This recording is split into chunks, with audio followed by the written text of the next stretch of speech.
I got my glasses, picked up some nice glasses in Las Vegas. We got Ashley Nicole Moss. Ashley, where are your glasses? You walked in wearing some beautiful Rick Owens shoes and some beautiful Prada shirt. And also, what was the glasses that you were wearing, Ashley? They actually weren't anything special. I'm a big fan of high-low. You know what that is? Yes, I know what high-low is. You know what high-low is? I'm kind of... Come on, Corey. I think I have an idea. I think I know. Like, I mean, you got the Prada shirt, and then you're saying maybe the brand. It doesn't need to be much of a big brand. Yeah, so high-low is a term in the fashion industry where basically you mix high-end and low-end stuff. Okay, yeah, so it's not sense. all designer. It's not all high-price items. So, for example, my leggings are low. My glasses were low. They were only like $60. That might be high for some people. Look, no, but I mean, she's saying right? low. That might be high for somebody. $60 for a quality pair of sunglasses is actually not that high. I mean, compared to like designer sunglasses that can run you $300, $400, $500, that's considered low. They were from this girl, Desi. Right, put them on. Let us see them. Right. You want to talk about her? I know the people want to see them too. Yeah. We got Corey in the cut. We're here on YouTube streaming live. Also, there's a lot of people that listen to us on the radio. Did you guys know that? Absolutely. Sirius XM, Faction Sirius Talk, XM. Channel 103. Can we get a title on Ashley Nicole Moss and her glasses? Okay, so these are my low glasses. These were $60. It's from this brand called Desi.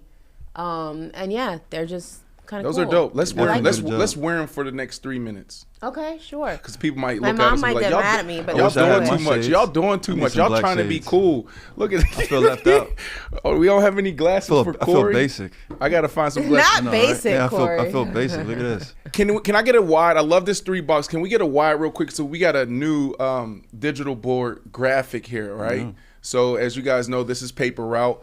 Our inspiration comes from the 60s, the 70s, and Paper Route. Back in the day, little boys and girls, mainly little boys, used to have paper routes at waking up 5 in the morning, 6 in the morning, and then delivering the local news, right? So it's kind of a knock there, giving a nod to the past, right? This is a new way of doing media. We're streaming live every single day, Monday through Thursday on YouTube, right? So there's other options out there. So I like this. You got Ashley Nicole Moss here. I like that picture with those dope pants that you had on. I told you to go get a pair.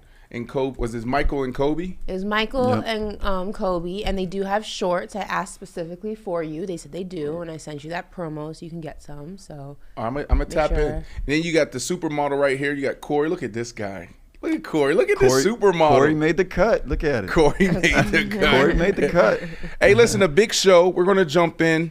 Wait, we have to acknowledge yesterday I saw this board in its original form, and I had to make some corrections because I wasn't feeling the placement of certain things. So behind my head used to be Jimmy Butler. There we go. But now it is rightfully, Where you at? rightfully, why can't I? Oh, you did that? Yeah, whatever, I can't point to it. But rightfully, it is Carmelo Anthony, who just announced his retirement, which was very emotional for me. It was Jimmy Butler. I love Jimmy Butler, big Jimmy Butler fan. Don't want him over my shoulder for 2 hours a day. What else did I have changed on You put me here? right on your top right. No, You did- yeah, you you wanted were me right fine. there? Yeah, I think you were right there. You were always there. There was a what was it? Was it the Giants? Got to bump them out of here. Cowboys are right there. How about them Cowboys? So just had to make some slight tweaks to go ahead and appeal to Ashley. But I'm happy with the placements. I didn't know we could do now. that, so now I'm gonna switch up the placement. You have behind Brandon me. Marshall and Aaron Rodgers behind you. That's cool perfect with- for you. I'm cool with Angel. That was pretty dope. Having Angel do her first exclusive sit down, that was pretty big. So I'm cool with Angel being right behind my shoulder. That's a pretty cool one. And Aaron you also Rodgers is have a big one. A-Rod and you and your Jets That's right. ready to come out of retirement is the There you caption. go. There- that's what it says? Yeah, Oh, look, y'all Brandon playing. Marshall ready to come out of retirement. Oh, I love that. Anyways, there's a big show, Corey. So we're going to talk about the Lakers. The Lakers got swept. That's a big deal. Just fascinating. You said they were going to the finals. Can we hold that? Can we get back to that? So Sure. we're going to talk Lakers. LeBron James. Is LeBron James done? All right. And then you have some football. Aaron Rodgers showed up the OTAs. The last 2 years has been a big controversy out of Appleton, Wisconsin, because Aaron Rodgers wasn't investing in his younger receivers. Now Aaron Rodgers, new digs, new city. I don't know if he's living in Tribeca or if he's living in... He's not living in Tribeca. Florham Park. He's probably living in Jersey someplace. You think he's in Jersey? He's definitely with a lot of land. But he's definitely at One Jet Drive. We know that. Sure. Lamar Jackson said, I'm showing up to OTAs later. And what else are we talking about? There's a big game tonight, so we'll preview that game. We'll see if the Astradamus, did I say that right? The Astradamus hits again. Ashley Nicole Moss has been hot. She's been extremely hot. So, I have a question for you. I hear a lot of football players talk about Appleton, Wisconsin, and no, you hear me say Appleton, Wisconsin. Like, when they speak about the middle of nowhere, they talk about Appleton, Wisconsin, and how they hate going to play the Green Bay Packers because of that very reason. If you had to give me an over/under, how many restaurants would you say are in Appleton, Wisconsin? Well, we had DeVonta Adams on our show Friday, right? And we talked about Appleton, Wisconsin, and basically he said there's a bunch of restaurants, okay, but there's only one really good one. Actually. Okay, that was my next question. How many steakhouse, quality? right? Yeah, there's only one good one. And he said it puts a lot of pressure on everyone because, you know, to get that one private room, you have to book it a couple weeks in advance because you got Aaron Rodgers and you got all these other guys that's trying to also get into that steakhouse. Interesting. And I feel like, and I know it's not I'm probably wrong, but I feel like it's inside the Holiday Inn. That's Appleton, Wisconsin, Ashley. I promise you. Wow. Because, you know, I played for the Chicago Bears, so we saw them, you know, twice a year, and we obviously had to travel to Green Bay. The Holiday And Inn. we would take a bus there, and one of the coolest things that you do when you travel as a player is as soon as you get there, you drop your bags in a room, and then you go to dinner with your friends, your family, or your teammates. And so, you know, when you go to... Hell, even in Detroit has some dope restaurants and dope scene. You go to New York, you go to Miami, you go to Atlanta. There's some cool experiences that you can have with your loved ones and your teammates. But when you go to Appleton, Wisconsin, hell, you better off them. Shit, I don't know. There ain't nothing to do. I don't know what you. Do they even have clubs there? I don't think so. I think it's like the bowling alley. Damn. Wow. It's the bowling alley. But anyways, we got an action-packed show. We got so much going on. Corey, what do we have? Yeah, well, you gave, you know, a little bit of the rundown. Aaron Rodgers, he was a participant at the Jets' first OTAs. We'll talk about that a little later. And Tom Brady became a part owner of the Raiders. So, you know, we'll dive into that a little later in the show. But first, I mean, you alluded to it, right? The Nuggets, they completed the sweep on the Lakers. They beat them last night, 113-111. And they actually made their first NBA Finals appearance in franchise history. Nikola Jokic, though, he was dominant. He had another triple-double. He actually passed Wilt Chamberlain. You said what? Nikola Jokic. He passed Wilt Chamberlain last night for the most triple doubles in the playoff run, right? In NFL history. NFL history? NBA, man. You're ready for NFL season. Yeah, I'm ready for NFL talk. I guess that's what it is. LeBron James, I mean, he did what he tried, you know, he did what he had to do, right? I asked you actually yesterday if we was going to get a big performance from LeBron James, and he tried. You know, he did what he had to do. He had 40 points, 10 rebounds, 9 assists, but unfortunately it wasn't enough. But I want to make this about the Nuggets right now. Like I said, they make their first NBA Finals appearance in franchise history. Was this what you were expecting, though, Ashley? Were you expecting a 4-game sweep of the Lakers? I had the Nuggets in 5. Yeah. I was being generous. I did think that the Lakers would at least win 1. The fact that they didn't is surprising to me, but it's also not surprising. I think that the Nuggets were just a better team. You know, I had the Nuggets going to the finals from the beginning of the playoffs. I've been on the Nuggets bandwagon. I actually had it going. Nuggets and Warriors were my prediction for Western Conference Finals. Obviously, that didn't happen. The Lakers booted them out. Yeah. But I always thought the Nuggets were the team to beat. I just thought that they were just a better team in the West this year. And that was evident from the entire season. I mean, it's not easy to go ahead and remain a top seed in the West throughout the entire season. I know some people will say, well, if they were in the East, well, they're not in the East, they're in the West. And they remain the top dog. Jokic is having an incredible season, had an incredible season. As you guys know, he was my pick for MVP. Not mad at Embiid for winning it, but Jokic was always my vote.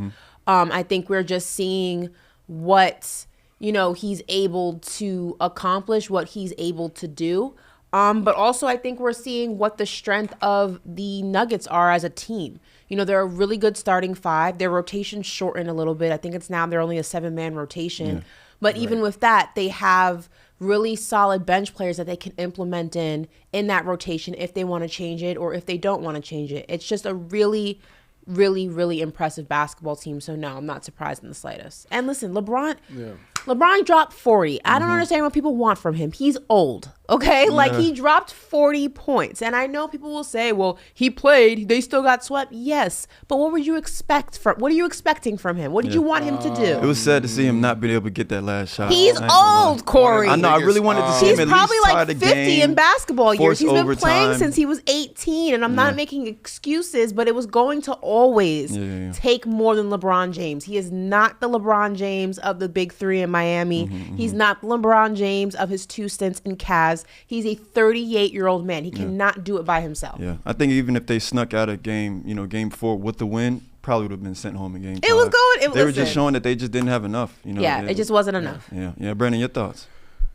Listen, I am shocked that the Lakers were swept, and also, I would say that I wouldn't have been shocked if they won this series. When you have LeBron James and Ashley, I don't care how old he is. When you have LeBron James, you always have a chance, or at least that's the thought, right?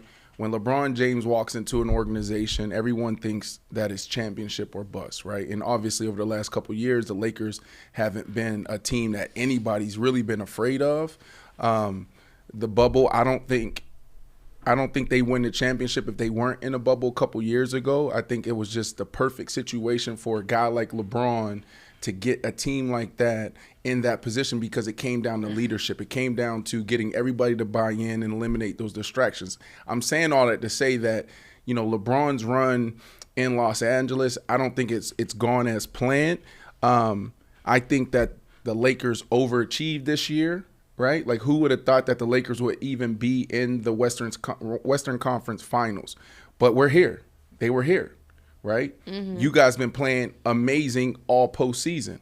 There was people out there saying that the Lakers actually has, when we had to. So, yes, I expected them to go out there and not only not get swept, but potentially win this series. So this is a shocker to me.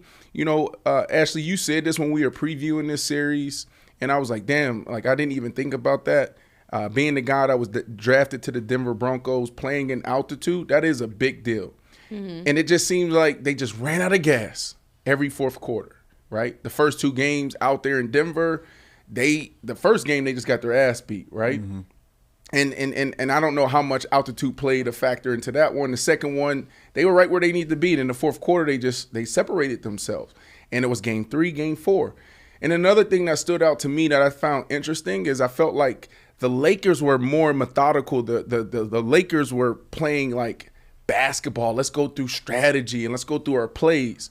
And I feel like the Nuggets just took the game to the Lakers, meaning like one of the things that we don't talk about Joker doing enough is how he plays bully ball, right? We always see how he's kind of a finesse player. He can get guys in position. He can do so much with the basketball.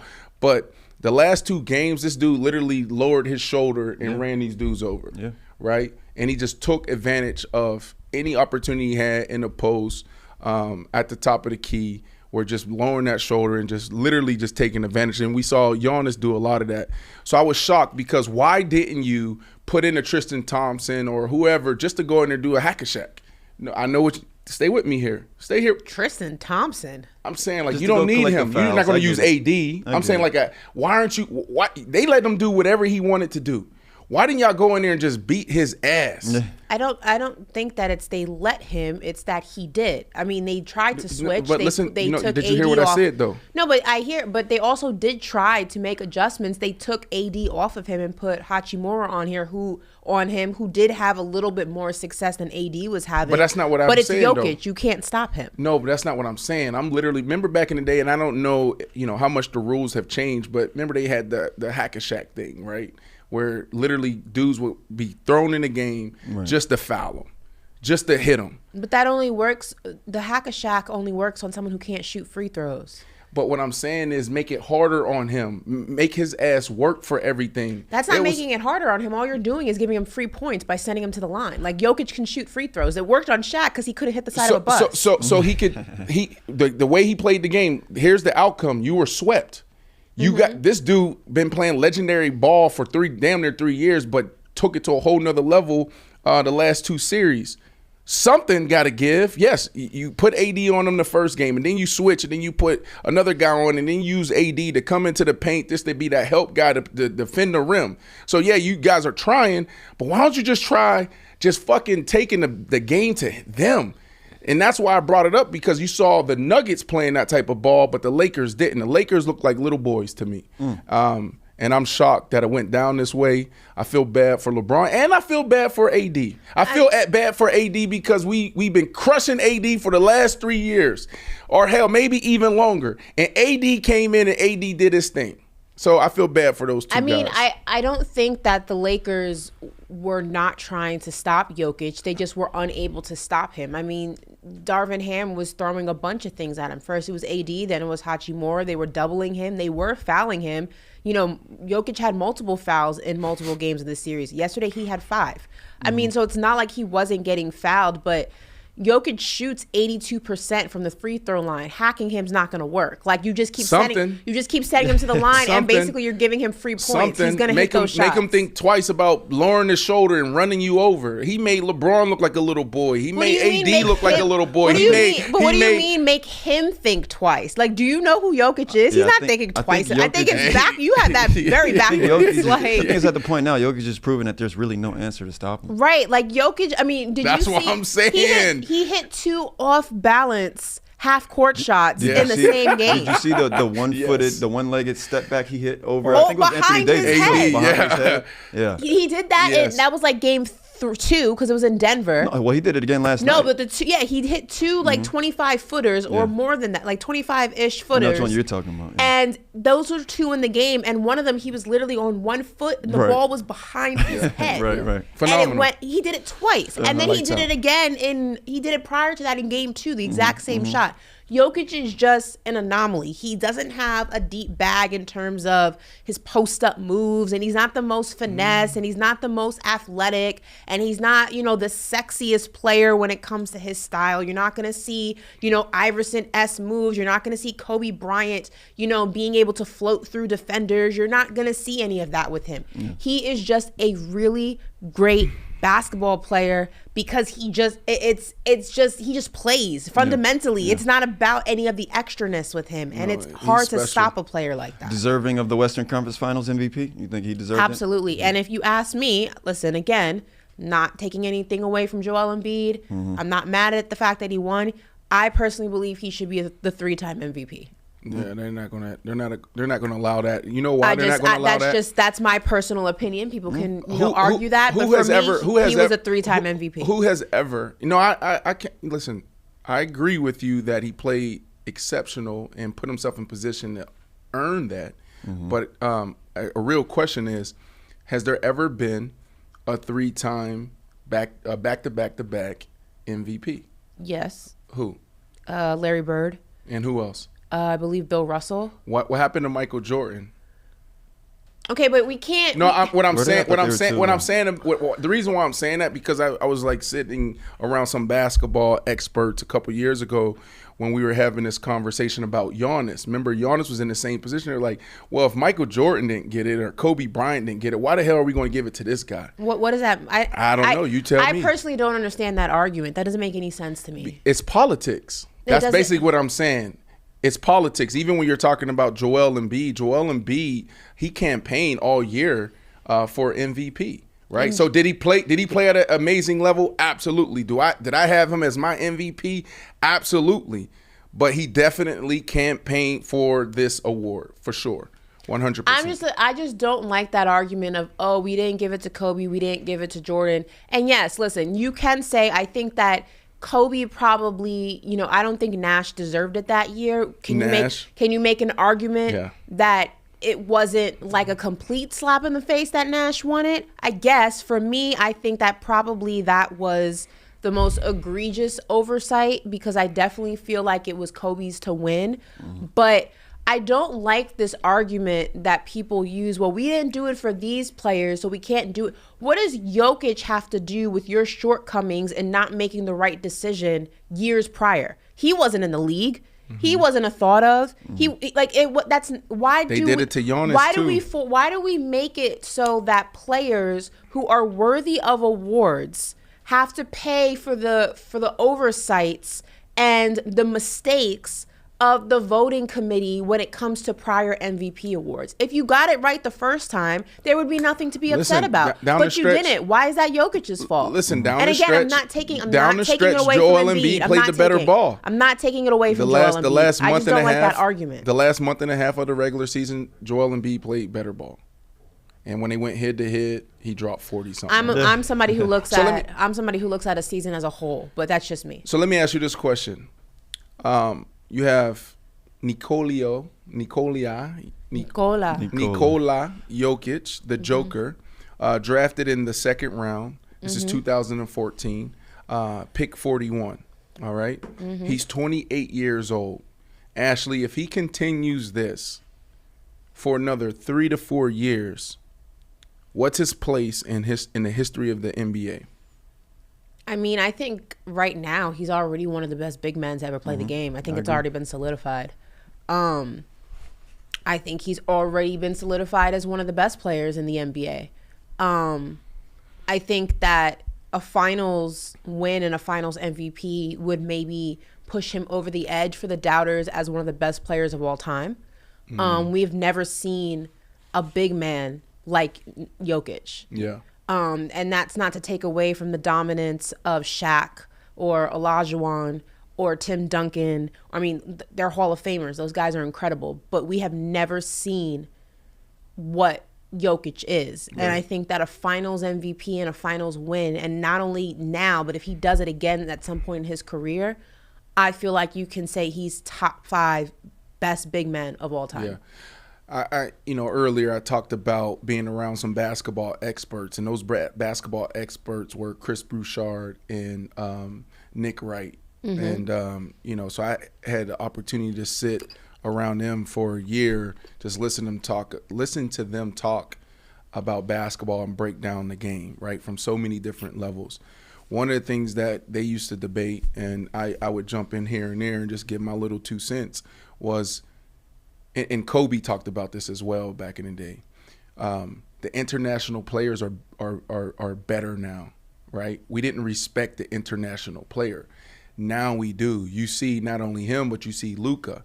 And so when you talk about the Joker and him being this phenom and something that we've never seen, right? Like, is there a changing in guard, right, where the American player is not necessarily the front runner all the time? We're seeing this in international play. We're seeing this in the Olympics, where we're not just going out there and just beating, all these countries, right? So do you think that this is just the tip of the iceberg for years to come? What the NBA is going to be? Yeah, I mean, the game's is rapidly expanding in ways that I don't think it expanded, prior.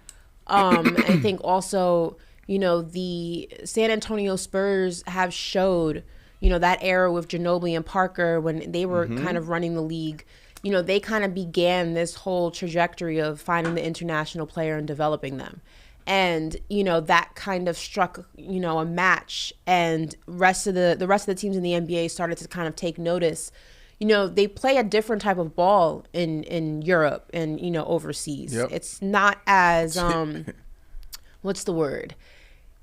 For lack of it, but it's not as bougie as American basketball. It's a lot more rugged. They're playing in arenas with no air conditioning sometimes. They just play. And then a lot of the times they're 16, 17 years old playing with grown men. That's right. There is no college. There is just that. So European players have always been that, but I think that it took the NBA a little bit longer to be more open to accepting them. Yep. And I think that more teams than ever before are going to be doing a lot more overseas scouting, and you're going to see a lot more international players than we have now. The trajectory is just going to continue. American basketball players, please take notice. You guys are on notice. When we talk about basketball, the international player is just better right now. They're more skilled. They're tougher, right? They have less distractions. Think about this, Ashley. Top 5 NBA players right now. I wouldn't say they're better. Ashley, top 5 NBA players right now.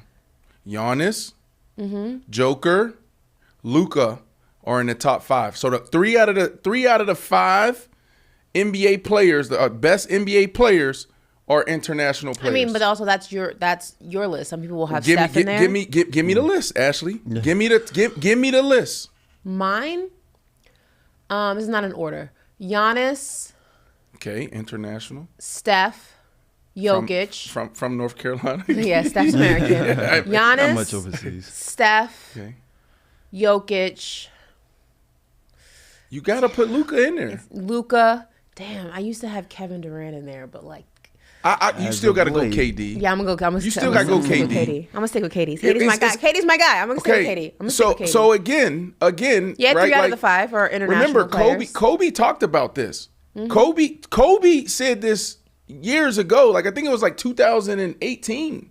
Kobe said, "Be aware. These international players, they're different, right? And also the psyche and the mindset." Think about even Giannis and how he moves right now. I mean, I'm not joining no super team. Even Joel Embiid technically is an international player. So, oh my God, keep going. Yeah. Sabonis. Keep going. Who else is out there? Murray. He's Canadian. That's international. That's international. Do you need a passport? We're not talking about Canada. Do you need a passport to go? And y'all got him. I'm not talking about Canada. And you got Jamal Murray being elite. I mean, we're not talking about Canada. We're talking about overseas. Do you need a passport to go to Canada? I mean, they're not technically, they're American. Who else? But you talk about Rudy Gobert. Yeah, he's French. Oh, we're talking about French players now. And then you European. Yeah, but Porzingis? I mean Porzingis. Well, Whoa. at one point. Why you set up Porzingis like that? Also, I mean, if we also are talking descent, like half of the players on the Miami Heat are Nigerian. We got Oladipo. You have Gabe Vincent. Bam Adebayo's Nigerian. I mean, Gabe Vincent, he's Nigerian. Gabe Vincent's Nigerian. That's his real name is Nadami. How do you not know that? No, I actually didn't know that. Brandon Marshall here. Ashley Nicole Moss. We Siakam. Corey in the cut. We have Wu, Andrew, who, on the mic. What was your thing? Wu in the West. Wu in the West. And we got a new name for BC, which is BC in the Boost. BC in the booth. That's BC in the booth. By the way, I wanted to also just let you know, it was 2015 that Kobe said, I just think European players are just way more skillful. Ooh. Well, you have to think there's a few. Ain't Kobe your GOAT? Kobe's my GOAT, yeah. There's a few things that I think apply that makes that true. Is one, remember, like I said, there's no college. So they are playing as teenagers with grown men. It builds your endurance differently. It builds your toughness differently. And also they're coming, a lot of the times they're coming, like we talk about players who come from inner cities, the hoods here in America. Yeah.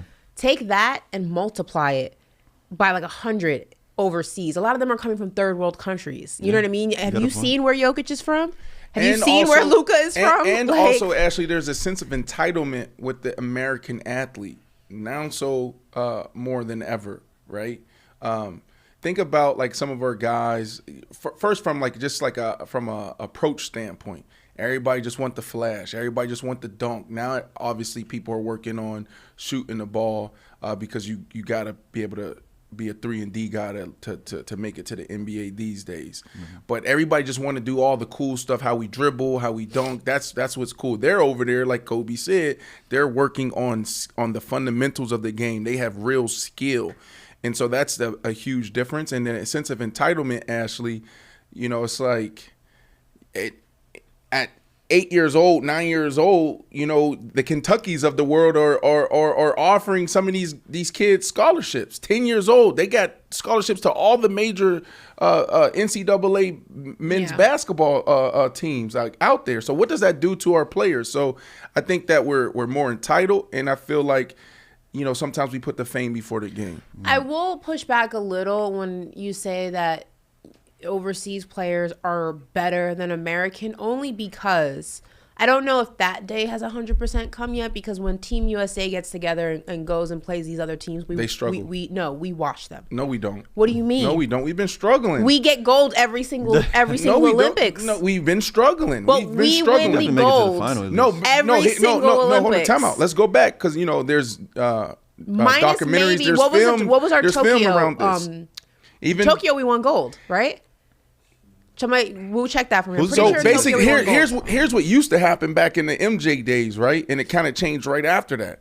They would go and they would win every game by 30, 40. They would go out there and just like be half asleep running through international play. Now, yeah, we're back there. You brought in Coach K and you brought in a few others to get, our team back where it needs to be. But shit, I think the last Olympics we lost a couple games. No, those were preliminary games. We won the gold in basketball. I know, but we won the gold. We are still the best basketball players in the world. But they're working.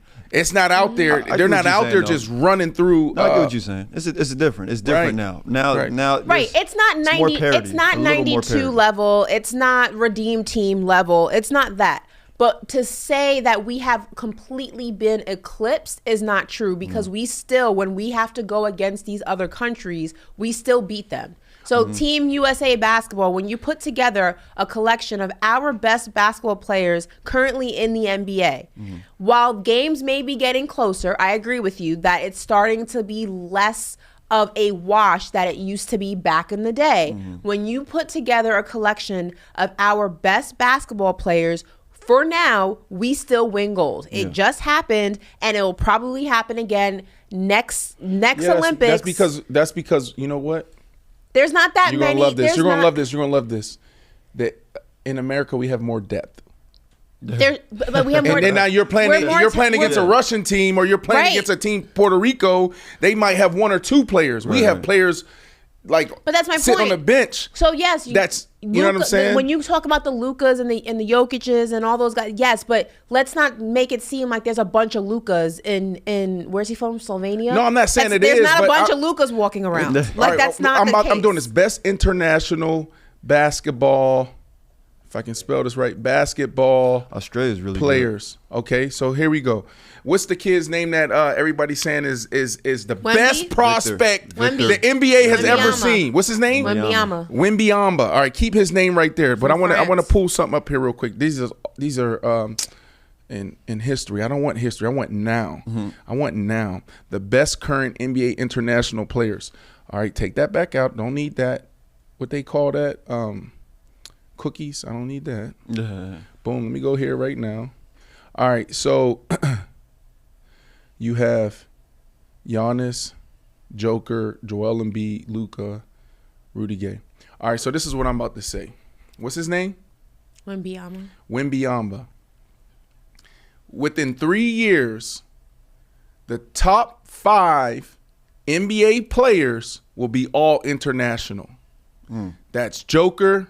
That's Embiid, that's Luka, that's Wemby, and guess who else is out there, Ashley? You know who else is out there? You got what I say? I say Giannis, Embiid, Joker, Wemby, and I'm missing one. Help me out, Ashley. Who's the 5th one? I don't know. What are we talking about? Maybe it's just 4. Yeah, I think it was just 4. All right. No, I need 5. Joel, Joker, Giannis. Luka? Yes, Luka. There you go. So let me say this again, because I want this to hit home for all y'all basketball fans out there, American basketball fans. Within the next 3 years, the top 5 NBA players will all be from international teams. Giannis, Luka, Joel Embiid, Joker, and Wemby. Okay. Hey, you heard it from the man himself. I don't agree with that, but that's fine. Man himself. You don't agree with that? No. Top 5? So basically you're saying it's going to take Wemby a little longer then. So is it 5 years? You're saying because Steph Curry is not going to be the best. He's not going to be in your top 5 anymore. You were hesitant to put KD in your top 5. Okay, so who is Ja Morant Morant going to be on his 3rd bang bang? What about players like Devin Booker? What about players that are who is he replacing? That are on the cusp right now? Tell me who you want to take out. You want to take out Joel Embiid? You gonna put Devin Booker? I'm not taking and putting out right now. I'm just saying you're foregoing players that right now are on the cusp of breaking into that top 5 that are American players and just entering international players in their place. Devin Booker. I think Jokic will still be there. I think Luka will still be there. Embiid? We're putting a lot of stock in Wemby. I can't say that. I don't know. I haven't seen him play in American basketball. Like he has a lot of weight. Giannis will still be there in 3. I feel like, yeah. You know who y'all need to put some respect on? Probably Giannis, but I would put Booker in that top 5. I think Booker's on the verge of being in that top 5. I think he could bump out Luka. I think he could bump out Luka depending on how he plays. If he doesn't get a chip. Let me not say that because I love Devin Booker. I think that Devin Booker next year, we could be talking about him as the MVP. Yeah, I would. What about taking Booker and replacing him with Embiid? Matter of fact, too early prediction. The Embiid could be on the season decline for all I isn't know. even over. Next year's MVP goes to Devin Booker. Devin Booker, MVP? That's it. Just like that. What about Tatum? What about all the Tatum? Who you taking out? What I'm saying is you're foregoing a lot of people who are on the cusp and automatically putting international players in their place. They're already there. All I'm adding is the young boy, the Wemby kid. That's the only one that's an outlier. You don't think Embiid could possibly be on the decline? No. Giannis, you know what's going to happen to Embiid this year? Embiid's going to actually come in shape. Because there's a lot of people saying the same shit that they said about Luka and the same shit they said about the Joker. You're not in good shape. Mm-hmm. You're not in good shape. You just going out there and doing what you used to doing, but you're not in championship shape. You're not ready to go into those championship rounds. He's already got the one of the things that he really wanted was the MVP. Look at him when he hoisted up the trophy. Mm-hmm. He hoisted up the trophy. Said he broke down. His son ran out on the court. He grabbed his son. It was a beautiful moment. Did you see it? Did you watch it? Mm-hmm. He crying with his son. I mean, he was like this. Hold on, Ashley. Let me keep going. So that's check. He really wanted that. He campaigned for it. And now what does he want? He wants to win it all. He knows legacy. He has to win it all. So guess what he's going to do, Ashley? What? He's going to go out there and actually get into some real shape. He's going to play better next year. And he will be runner up for the MVP. Not your boy Joker. Right. Devin Booker, it will be Embiid, and then Joker will be right there, then Giannis. Interesting. Well, earlier we were talking. I won't say Ashley. You got something to respond to that? I just think that it's a little bit. It's slightly disrespectful to forego all of the incredibly talented American players that we have. While I do understand the game is growing and it's more international, you don't want to deal with reality. And I think that we're going to see more international players in the NBA. We need to also stop acting like the international players that are in the NBA currently, there's like 50 of them in their home country. It's not the case. Doesn't matter. We only need a handful. And the only team that could possibly ever beat Team USA right now as a whole team is Team Nigeria. Because a lot of American players have Nigerian descent, or they're, like if you're Nigerian descent, because Giannis technically is from Greece. Yeah. So that's the only team that right now could go toe-to-toe, I feel like, with Team USA. Team Russia is not going to beat Team USA right now. Like, Team Slovenia is not going to beat Team USA right now. So while I understand the game is growing internationally, it's not... There's still a lot more talent, I feel like, in America to this day than there is internationally. When you get an international player, absolutely, they are primed and ready to go. They are they're beasts. You know what? But there's not that many of them. Let's stop making it seem like Lucas grow on trees in Slovenia. That's not the case. It might be too soon. Like I'm having way too much fun today. You gonna pocket that? Well, look, because I want to move on. Before we get into football, before. You still want to get something off your chest. No, go. Don't let him get that off his chest. Before we move into football, we were talking about Nuggets and Lakers, earlier and whatnot. Another big story was LeBron James after the game in his post-game interview. He kind of hinted at, him possibly hanging it up, right? And not coming back for, his 21st season. We got a clip from that interview. Let's take a look at it. I like to say it's a successful year because I don't play for anything besides winning championships at this point in my career. And, I don't get a kick out of making a conference appearance. I've done it a lot, and it's not fun to me to not be able to be a part of, getting to the finals. But But we'll see. We'll see what happens going forward. And I don't know. I got a lot to think about, to be honest.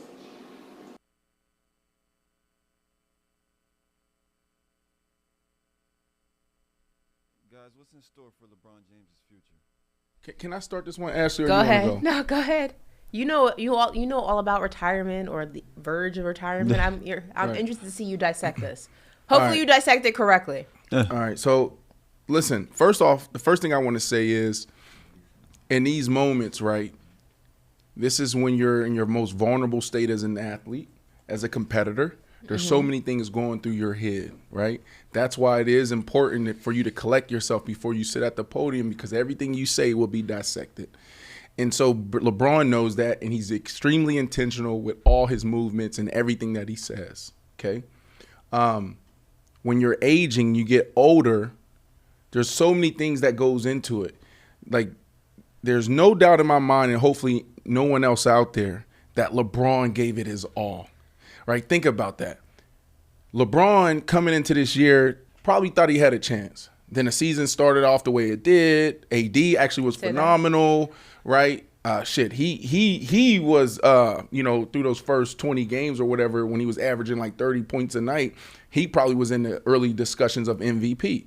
But then they imploded. AD goes down. Then later on, LeBron goes down. The Russell Westbrook stuff didn't happen. They end up trading Russell. They end up bringing in other pieces. They weren't even supposed to be in the playoffs.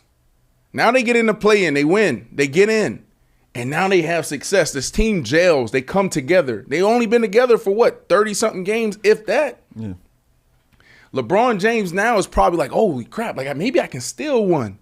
Another one. Because the bubble. Another one. Because the bubble, I feel like it was perfect for LeBron James. I feel like it was perfect for Tom Brady. Those teams that had real leadership, from ownership, from management, from one of those guys in the locker room. The bubble was a hard thing for athletes because there was no fans in the stands. And then people wanted to be home. People were still nervous about COVID-19. But anyways, fast forward to this year. He's in this situation where he's like, oh, we may be able to steal one. He gave it his all. So now he goes out there, has high hopes, and they get swept. Yeah, in that moment, so many things going to come up because you just put everything out there mentally, physically, emotionally, spiritually. There's so much to go into as you playing through pain. He literally played every single minute in the last game outside of 30 seconds? Yeah, 4 seconds. 4 seconds. Yeah. The dude played like the whole every game, all game, the whole playoffs. Yep. Right? So I'm saying all to say, like, I can understand why he feels this way. But here's what I'm gonna say, Ashley and Corey. Option one, Kyrie Irving. If he leaves the Mavericks, the max deal that any team, Lakers, can offer him is $152 million. That's option one.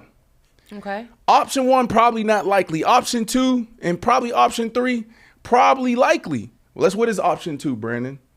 Sign and trade to the Lakers or any other team. Did you see Kyrie Irving sitting courtside last night underneath the basket? He was right underneath, looking cool. man. But did you see his demeanor? Hold on. Did you see him sitting back like this, Ashley? Yeah. You know what that said? Damn, my boys is losing. This ain't good. So option two, sign and trade to the Lakers. Now the deal could get to $201 million a year. Option three, you have the Mavericks offer him a 4-year, $210 million deal. But there's another option. And this is the option I think is the only option that will probably keep Kyrie away from the Lakers and still in Dallas. The Mavs offer a veteran max of 5-year, $272 million. Now, Brandon, what does this have to do with LeBron James? Ashley, when the Lakers get Kyrie, guess who's going to be right in the gym with him? LeBron James. So to answer your question, Corey, what's in store for LeBron James in his future? It's making sure that Kyrie's deal get done. Mm-hmm. And he will be right out there. Because what he's going to look at is, I got Kyrie. Some people can't reach him. Some people can't play with him. We had him on our show. He said, that's one of my biggest regrets. I should have never left LeBron James. I should be right there in L.A. with LeBron James. Literally just said that before last season. Okay? AD played phenomenal. AD played phenomenal. Can you get this AD consistently next year with a Kyrie? If you can do that, and LeBron now can step into that magic moment where how he's been playing all postseason pretty much, averaging 20 points, facilitator, this might be the best team in the West. That's what's going to happen. And sorry I was too long-winded, Ashley, but I took my time. I did my work here because I knew Corey was going to ask this question, and I wanted to make sure I gave you guys a thorough answer. Take it. What's going to happen? I don't even remember. What was the question? Oh, my goodness. Like what? Oh, my goodness. What was it that we were talking about? Because it went on about. Move on to the next question then. She doesn't remember. Next question. It went on a tangent. I just don't remember what the question was. It doesn't matter. That's my tangent. LeBron James' future and what it looks like. He's not retiring. Yesterday we was talking about Kyrie potentially going to the Lakers. That was a point that Brandon just made. It may happen, it may not, but does LeBron James hang it up? She knows the question. She knows the question. Don't entertain her. I didn't know. I don't remember what the question was. You answered like 5 questions in one question. I don't remember what it was that we were talking about. Were you mesmerized by my take? That's one way to put it. That's one way to put it. Oh, man. No, he's not ratiring. I think that LeBron's just, I think he's just, he's being coy. He's being purposely coy, stirring the pot a little bit. He's feeling it. He may also be in his feelings a little bit, as you can expect. He's 38 years old. He put up 40 points, still took an L. Yeah. Not only took an L, they got swept. So it's probably frustrating to him. I mean, if you read between the lines, they asked, who's going to be back next season, and he was like, honestly, I don't know. We have some guys who are on 1-year deals. We have guys who deals are ending, this season. So I don't really know what this roster is going to look like. That's code for he's probably going to blow it up. Then start all over again. Yeah. I just don't think LeBron has it in him, much like I said with Tom Brady when he retired and then unretired. Mm-hmm. There are just some guys who don't have it in them to walk away with that being the lasting memory. And I think LeBron's one of those guys. I think that LeBron probably is going to come to terms that he can't do the things he used to do, and he may need more help than maybe he thought he needed. Yep. And maybe that's where Kyrie and some other players would get in there. Hachimura, Austin Reeves, who I think if they can keep D'Angelo Russell, he's got to go. He's a defensive liability. He's not going to help you. AD, obviously, keep him. Bringing Kyrie in would be huge for them, but I just don't see LeBron's career ending on a sweep. Yeah, right. I don't see that's the way that he's going to go out. Yeah, he can't go out like that. It's just I can't see that. Yeah, so he'll be back. This team's going to look drastically different next season, and that's really what this comes down to. LeBron James will be returning for season 21 if he does indeed decide to come back. But all right, moving on to the NFL.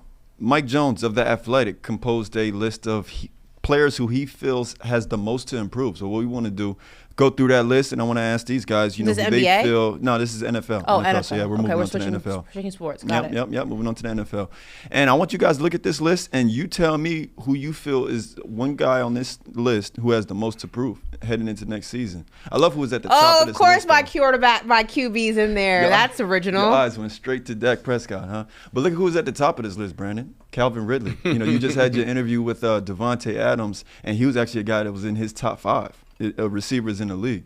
I thought that was interesting. But you see guys like, wide receiver Michael Thomas, who's coming off an injury. You got tight end Kyle Pitts from the Falcons, who they're looking to take a big leap next year. You got wide receiver Odell Beckham Jr. for the Ravens. So those are some names to name the few. But, Brandon, I'll start with you. Which player would you say has the most to prove next season? I think what's best for the show right now is Ashley actually go first on this one, because what I don't want to have happen again, I don't want to mesmerize. You said that's one way of putting it. I don't want to mesmerize Ashley with my take and my depth of my take, and she forgets the question. So Ashley, I want you to go first here. Can I see that list one more time? Yeah, let's throw that graphic back up for us real quick.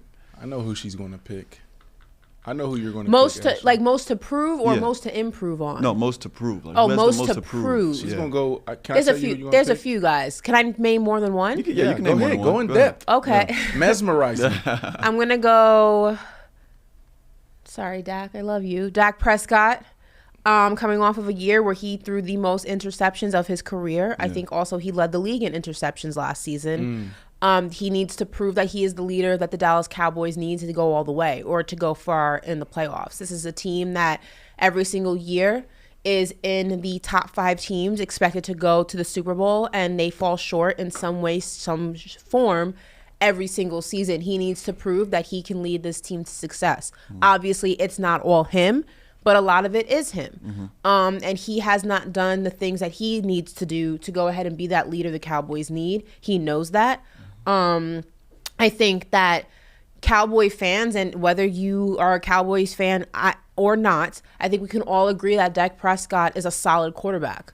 I think he's a good quarterback. You know, I'm a little bit biased because I'm a Cowboys fan. So for me, I hold him a little bit higher than probably some other people do. But the numbers show that when he's at his best, he's a winning quarterback. But he needs to be that the entire season, and he needs to be that when it means the most. He hasn't done that. So Dak's number one.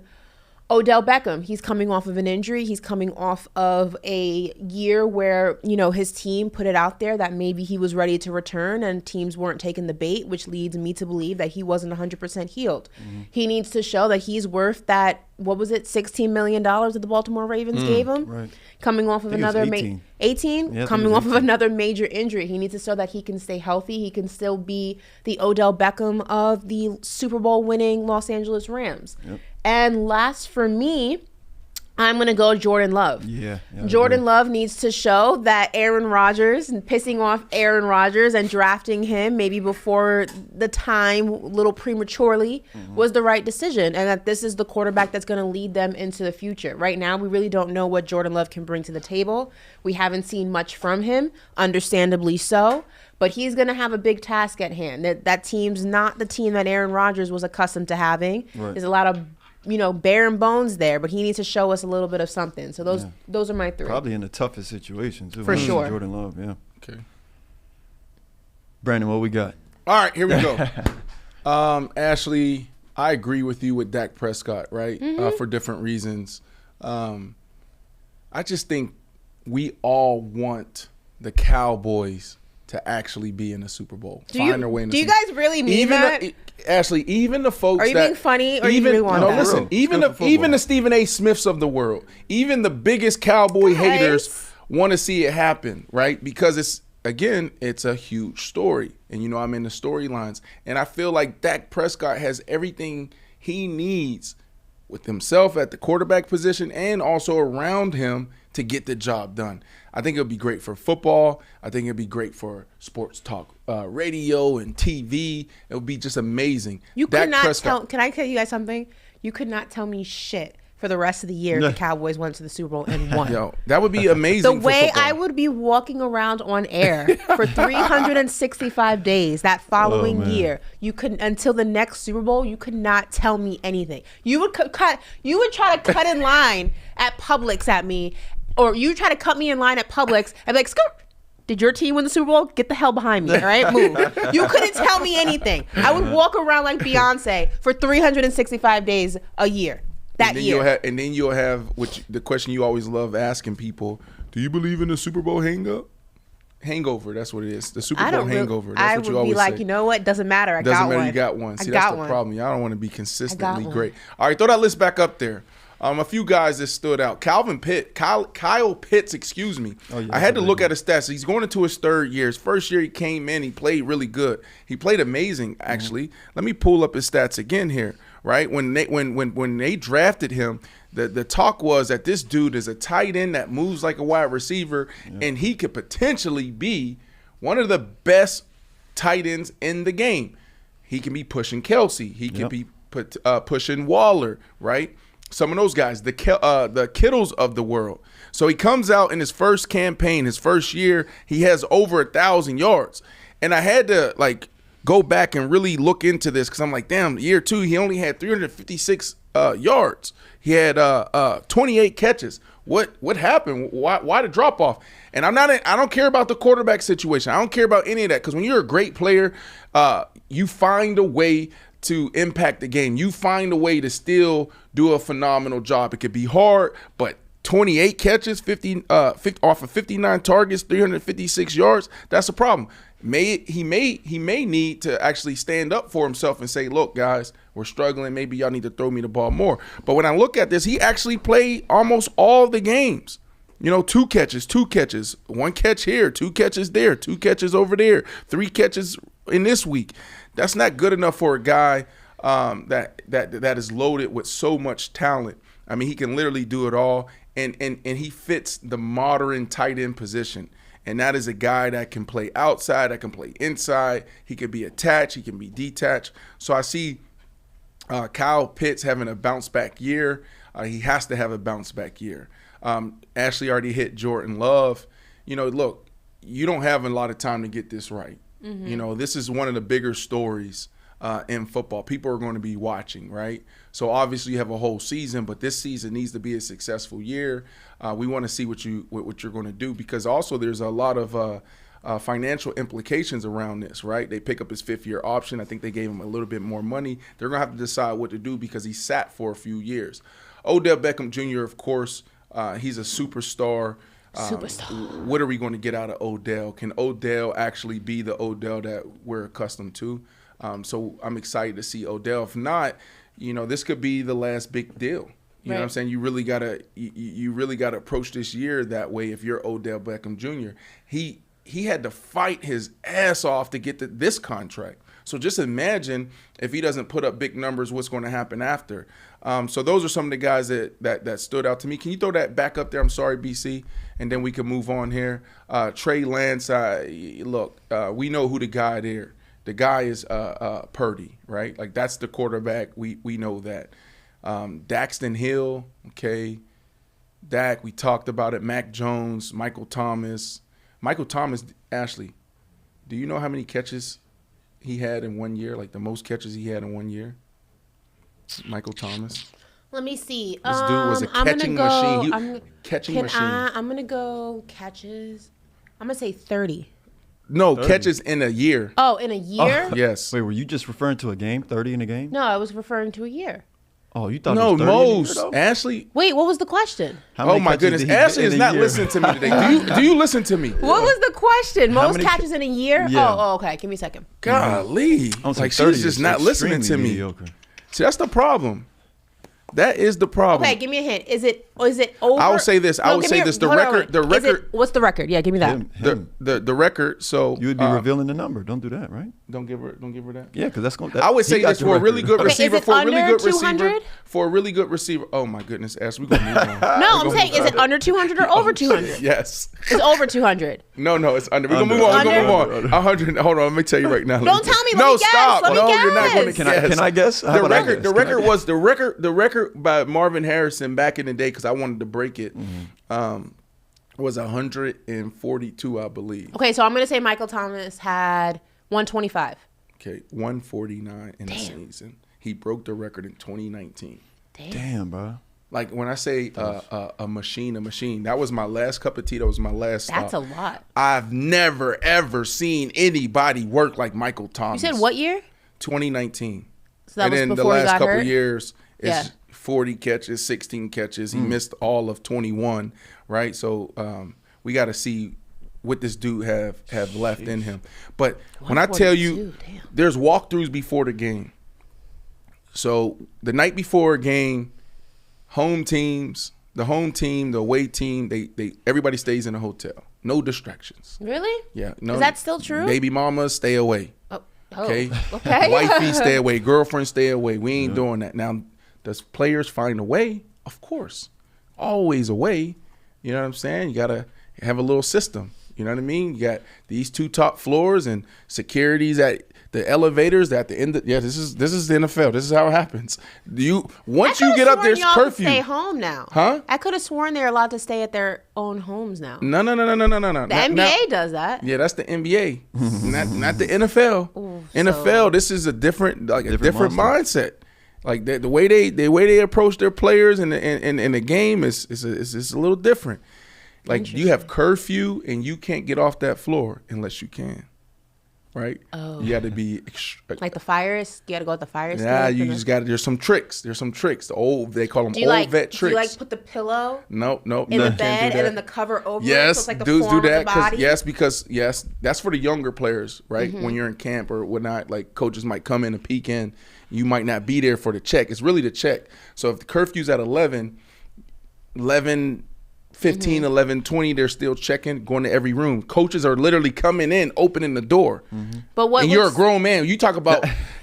I had to tell them I was in Chicago. I was like, man, if y'all don't stop knocking on my damn door, I'm a grown man. But what would stop a coach from being like, oh, okay, I see he's put. No, hey, I'm you asleep. good? No, they don't do that. They don't do Lights that? out. Lights out. Got it. Okay. You know, don't come wake me up. They don't want to do that. And hell, the coaches, for real, they have to do this. So all the receiver coach, the quarterback coach, the offensive lineman, they want to get home and get to sleep too. They want to go in their dorm and go to sleep. So they're quick. Boom, you're in there good. Boom, bye. Now, if there's a player that is known to be deviant, now they might do a little extra. They might do a little extra. What do you mean extra? They might come in, turn the light on, check, hit your bid. You know what I'm saying? Throw something at you, see if you jump up. Right. What positions used to get in the most trouble when it came curfew? I would say wide receivers. Definitely defensive players. Probably like CBs. Definitely seem like they be in trouble a lot. I can see You know what? I would say. I feel like offensive linemen were the most responsible. Yes. Always in their beds. Exactly. I feel like wide receivers were out there wilding. D-line, and linebackers, I would say. The linebackers, yeah. And they were the worst? Wow. I would say D-line and corners, but yeah. I was going to say, I said wide receivers and corners. Really? Wide D-lineman receivers, is the we move consensus. different. We prima donnas. Like, we'll be prima donnas on the field, how we dress, what we want, all those things. But for the most part, like, we the coolest. You know what I'm saying? So we you come in our dorm, we gonna be on the phone, we gonna be chatting up with Boo. what is it called? Pillow talking. You gonna be caking? Yeah, we doing all of that. And what we doing is we going to the coach, like, the ones, the dogs, right? The Stephon Diggs of the world, the DeAndre Hopkins of the world. Hey, coach, I need another room.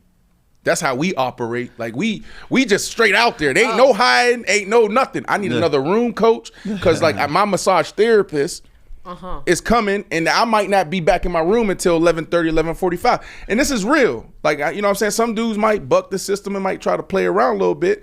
But, you know what I'm saying? Like, if you don't get back into your room until 10 o'clock and you got a 90-minute, 120-minute massage, I'm not going to make that curfew, right? And so now what it is, it's, coach, do you want me available tomorrow or not? Because this is what it's going to take. Y'all got me in the damn meetings and doing all this other stuff and recovering until 10 o'clock. I'm not in my room until 10:30. I got to do my stuff. All right. So I don't even know what the question is. I feel a lot like Ashley. Note to self. I mesmerized myself. We were talking about. We were on players that had most approved. So yeah, maybe we might have went off track. All right. Can we reset the show real quick? Reset it. And then we'll move on. Go ahead. All right. But well, you're listening to Paper Route, right? Channel 103 Faction Talk, and I'm here with Brandon Marshall, Ashley Nicole Moss, and we're talking football. We're talking NFL, and right now we have a story. It was per Josh Alper of Pro Football Talk. Khalil Mack, he says that he and Joey Bosa haven't even come close to their potential. Now, if you remember the Chargers, they traded for Khalil Mack in 2022, but Joey Bosa had a groin injury that took him out from week 3 almost to about a few games left in the regular season. So we really got a small sample size between those two. But I want to start there. We're going to talk really the Los Angeles Chargers and whatnot. But those two, Khalil Mack, Joey Bosa, you think those two can be like the best duo in football if we're talking defensive linemen? Absolutely. I mean, who could be better? You're talking about it as a tandem, right? Yeah. All right, so Khalil Mack is an absolute freak. When they made this trade, when Chicago shipped them to LA to the Chargers, like, I was shocked. Like, man, the Chargers are really getting after it. They're trying to get it done here. Bosa, outside of the last year and a half, everyone said that Joey Bosa was the better Bosa. Yep. Right? I don't know if that's the case anymore. Nick Bosa. Nicky's that guy. Is Nicky that guy? Nicky's that guy. Nicky's that guy Joey's now. good, But Joey is a freak. He was just beat up last year. Yeah. So those two healthy and out there, I don't see anyone better. You got Cleveland, but Clowney's not there anymore, and Clowney was on one leg or half of one leg. Who else do you have out there? I'm thinking, honestly, the 49ers, their entire front four is unbelievable. They have a good front. The Dolphins have a good front line. Dolphins have a great front. You have the Cowboys. Yeah, I'm trying to think of somebody. There's nothing better. Yeah, they'd have to be the best tandem there. Yeah, especially when you're just looking at the DNs. You got Philadelphia. Yeah, but DNs, no. But yeah, there's really no comparison. So to me, the potential as a duo, we're talking about like all the individual accolades, all the tandem accolades. I mean, they can literally shatter all of those records.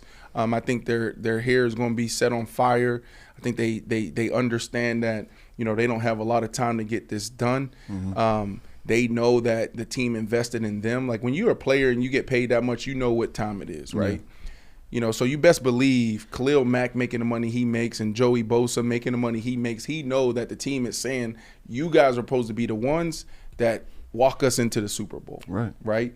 So I expect big things from them, but I expect big things from their entire defense. That's what I'm saying. When you have a front four, front seven like that, it makes it easier for James. It makes it easier for their young corner in Asante Samuel Jr. Right? So it's going to make this entire defense better. This defense should actually be, they have the potential to be a top 5 defense. Absolutely. I mean, we were just talking about guys with something to prove. J.C. Jackson, he was on that list. He's on the Chargers. You got Derwin James, who's has all-pro potential there. I mean, like you said, they should be a top defense in the NFL. Now let's move over to the offensive side. You got their quarterback Justin Herbert. We saw them last year go down in the divisional. Was it the divisional round, wild card round to the Jacksonville Jaguars? I don't even know. Yes. That's what happened. Yes. Yeah. It was actually a shocker. Nobody. Right. And it was wasn't it like in the last 60 seconds of the game? If I remember correctly. They blew like a 20+ point lead. They blew a 20+ point lead. The Jacksonville Jaguars came back. But they blew a 20+ point lead, but I believe they still were leading. Wasn't it by 3? They were still, they blew the lead, but they still had the lead with 60 seconds, if I'm remembering this correctly. And Jacksonville pulled off this insane play and won the game. It was actually insane. Yeah. Wow. It was a complete meltdown. It was nuts. But Brandon, your recall's better than mine. Yeah. I may be getting the details slightly skewed, but I do remember it came down to the wire. Because I remember I remember my parents were on vacation. And my dad was texting me they were in Jamaica. Mm-hmm. My dad was texting me about it. He was like, are you watching this? This is insane. And I was I remember. It was something crazy. And everybody thought Brandon Staley was going to get fired after that, right? Yeah, I remember something crazy because he wasn't aggressive. That's what it was. He wasn't aggressive in his decision making. Didn't he not kick I don't know. He did something. I got to get that game up. He's always doing something. He didn't go for it or he didn't. I don't know. He did something that screwed them in the long run. So. But what are your expectations for the Chargers as a whole? Where do you see them finishing next year? Yeah, Corey, I would say that, and I don't think I'm far off here. I would say that 90% of NFL executives will probably put Justin Herbert, probably 95% will put Justin Herbert in their top 5, in quarterbacks in the NFL, right? And that's where it starts, right? Like you need to find a guy that can lead the way there. And then obviously we just talked about the defensive side. This defense has the potential to be a top 5 defense. Last year, banged up. It wasn't, a great outing for them. So when you think about that and you pair them with Big Mike and also a healthy Keenan Allen. Keenan Allen was in and out of the lineup last year. And Eckler, they finally got that done. He is the most dynamic running back out of the backfield in the game. Like he can do so much. It's Super Bowl or bust. Yeah. Right? That's what it is. Like there's only a handful of teams really going into every single year that can honestly say we have a chance. And I think the Chargers have a chance.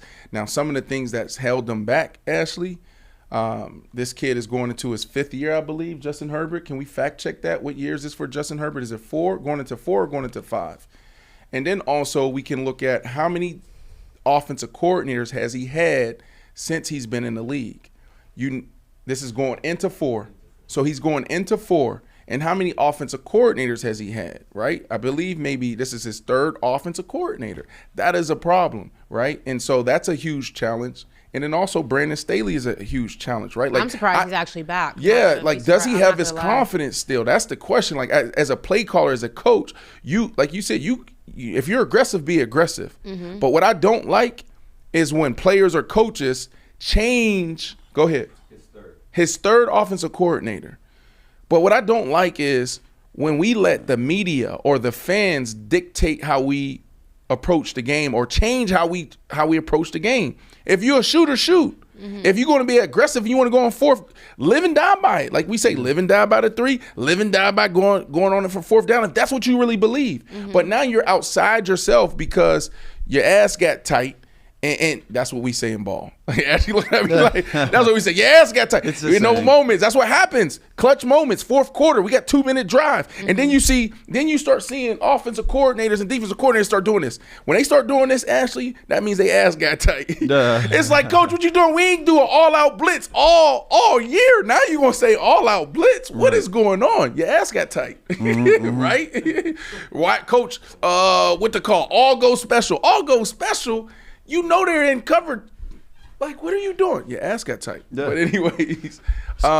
So basically, Brandon, what you're saying is that Kellen Moore is going to be the answer. That Kellen Moore is going to I wouldn't say Kellen Moore is the answer. Because I like Kellen Moore. Kellen Moore was just what? He was what do you think, Ashley? He was in Dallas. Did you like Kellen Moore? I liked Kellen Moore. I think he has fresh ideas. I think for the Dallas Cowboys offense, however, it ran its course. It ran stagnant.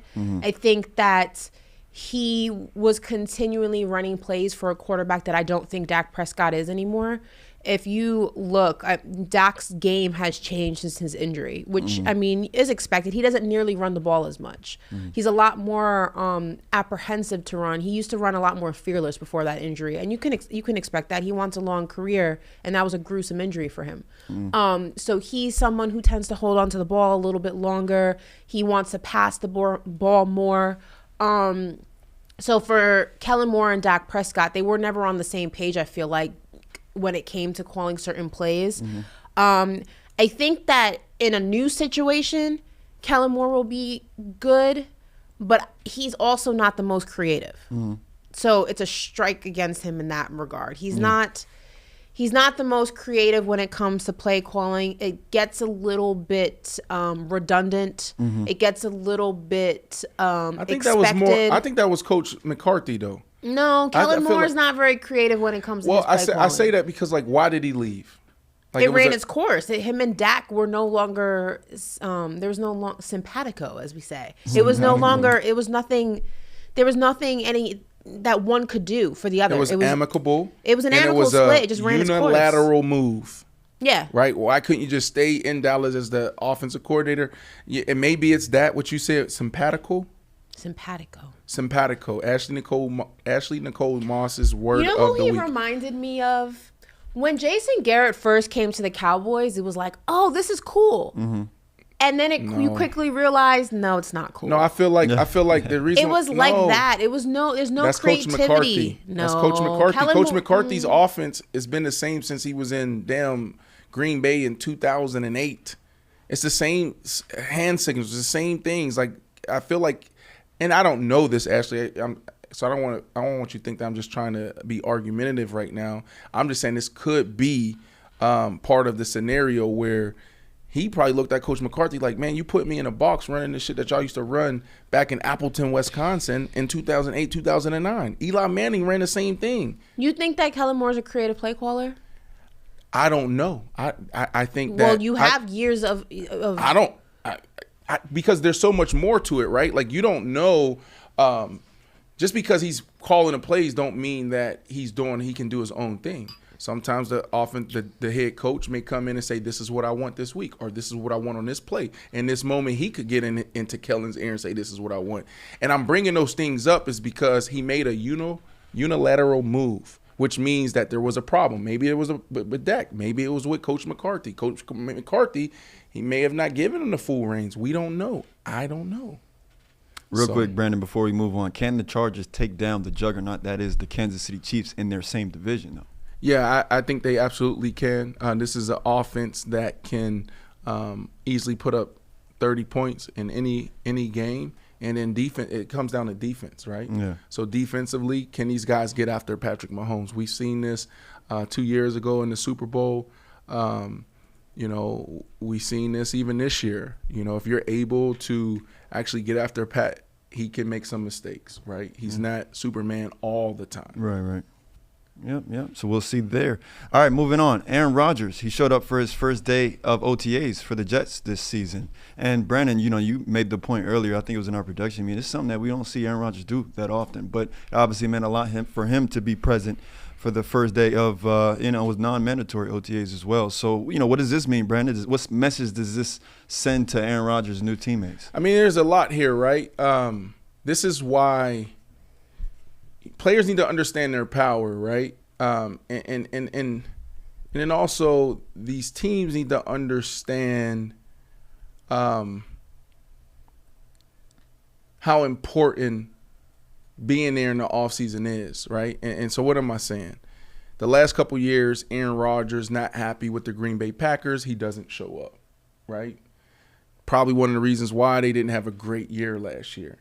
A lot of talk about, Aaron Rodgers not investing into the younger wide receivers, right? You're calling these guys out, but you're not there.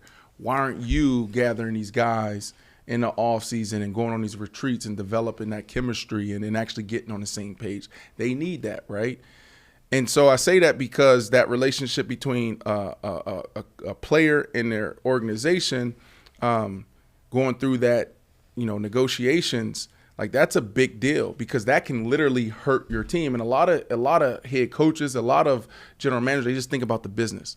All right, if it takes up until camp, that's what we're going to do. Well, I thought the goal was to win. Like, obviously, you got to put together good deals because you want to sustain success, so you can't just give everybody what they want. But it's important to go through that process the right way.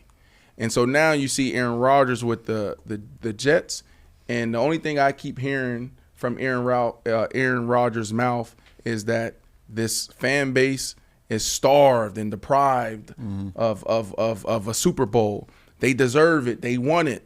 And so he understands what's at stake. And that's why he's there, right? He understands that if he's not there, there's going to be that continued talk. It could lead to more distraction for a team that's already in the number one media market in the world. So Aaron Rodgers there says a lot about where his mindset is, where this team's mindset is. It's literally all or nothing. That's what it is, right? Because Aaron Rodgers could be doing what Lamar Jackson's doing right now. Lamar Jackson said, I'll see y'all later. He's not at OTAs right now. He said, I'll see y'all later. I mean, he's also not on a new team. But that's a problem, though. Yeah, well, that was going to be my question, Brandon. Is that a problem? Mm-hmm. Aaron Rodgers is on a new team, new personnel, new teammates. That's right. Not showing up would be disrespectful. Right. You're new here.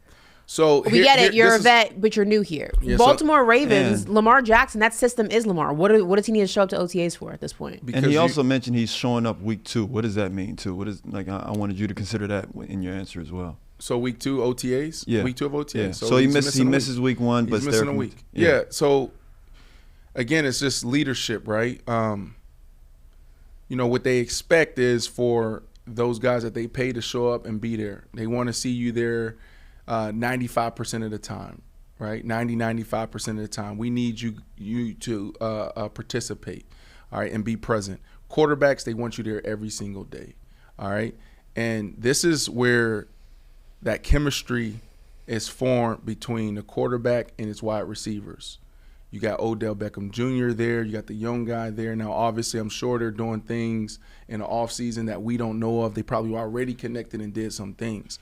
But from an organization, what they want is all their guys to be there. As an individual, I can tell you this.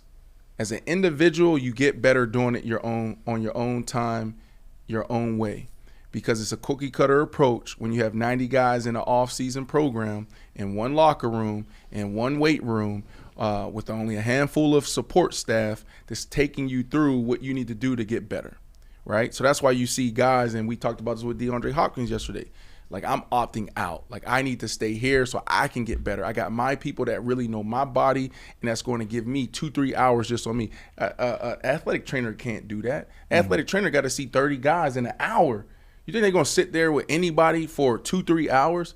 That's what it takes. This is a 9-to-5 job. But as a team, right, and this is where it gets really sticky and it gets tough. As a team, you have to be together, right? And that's what OTAs is for. So Aaron Rodgers is there. That says a lot about where he's at with the Jets. Lamar missing a week is not a big deal. Maybe there's something else that came up. But if he was to miss, a few weeks, that would be a problem. That would be a huge problem. That would be a big story. That would be right there on your board right there. They would be talking about Lamar Jackson's not a leader. That's what they would say. That's exactly what they would say. I mean, we're talking about missing 5 days. That's why I said it's not a big deal. This is like not an issue. Correct. It's a non-story. Like, it's just not. You think it was just like a planned vacation? What if his vacation ran a little long? Yeah. What if he was like, you know what, I'm in Mexico. I want to stay a couple more days, get my mind right, get my body right, just work on my swing a little bit more. I'll see you all in 6 to 8. Like, what's the big deal? Yeah. Could he He's not missing the season. Could he be petty? Like, hey, y'all took me through the ringer to get this deal. Now I'm gonna let it linger over just a little bit. He got his money. He's happy. It could be that he had other things scheduled. We're in the words of Allen Iverson, we're talking about practice. Practice. No, actually, don't. We talking about practice. It matters. It's 5 days, Brandon. No, it's not. But yes, he's going to be there. It's 5 days. It's not that deep. Let's be clear. I'm with you. 5 days, not a big deal. So for you to say he's showing up week 2, not a big deal. But the off season is critical, right? This is our time to sit down. It's like, quarterbacks and wide receivers got to get on the same page. Because the way OBJ runs a 15-yard comeback, it could be totally different night and day the way Bates run a 15-yard comeback. So what we're doing is we're getting those reps. We're learning each other's body language. We're also getting down our hand signal and also our nonverbal communication. Yee. What does that mean? Like, oh shit, remember last time they ran 2 men and we had the same combination on? What happened? We talked about that at the cafeteria. We also watched film. So now I want you to do this, right? There's 150 of those type of scenarios that can come up. Playbooks are thick. The playbooks are deep, right? Is that a pause moment? No. That ain't a pause moment. No. Okay, we're good. You got to go through all those scenarios. I once seen Drew Brees after a Friday's practice. Okay, I'm in a weight room, and I'm on a Stairmaster doing my old man workout. I look out, everybody's gone. Some dude's still in the cafeteria because every Friday they used to bring those little oysters, amazing oysters. And I look out, I'm like, damn, why is Drew Brees out there? And he's just standing in the mirror and he's just rocking, he's doing this. I go to the strength and conditioning coach, I'm like, yo, what is he doing? He said, he's going through every single play and every situation that could potentially come up against those plays. So if you say you have trips right and you have drag and line on the backside. So now what he's doing is, okay, like how does drag and line looks against cover 1? What about cover 2, cover 3, cover 4, 5, 2-man, all these different scenarios. So he's working through that. There's 100 and something those plays there, right? So now he's doing that, but now in the off season and then throughout the year, you got to do this with all your guys. Defense is totally different. Everybody can mess up and one guy can save the day, right? Offensively, like you got to have 11 guys on one accord to make this work. Now, are there exceptions? Are there times where, there's a breakdown and somebody overcomes it and makes it work? Yeah. But for the really good teams and the really good offenses to really thrive, everybody got to be on the same page throughout 60 minutes.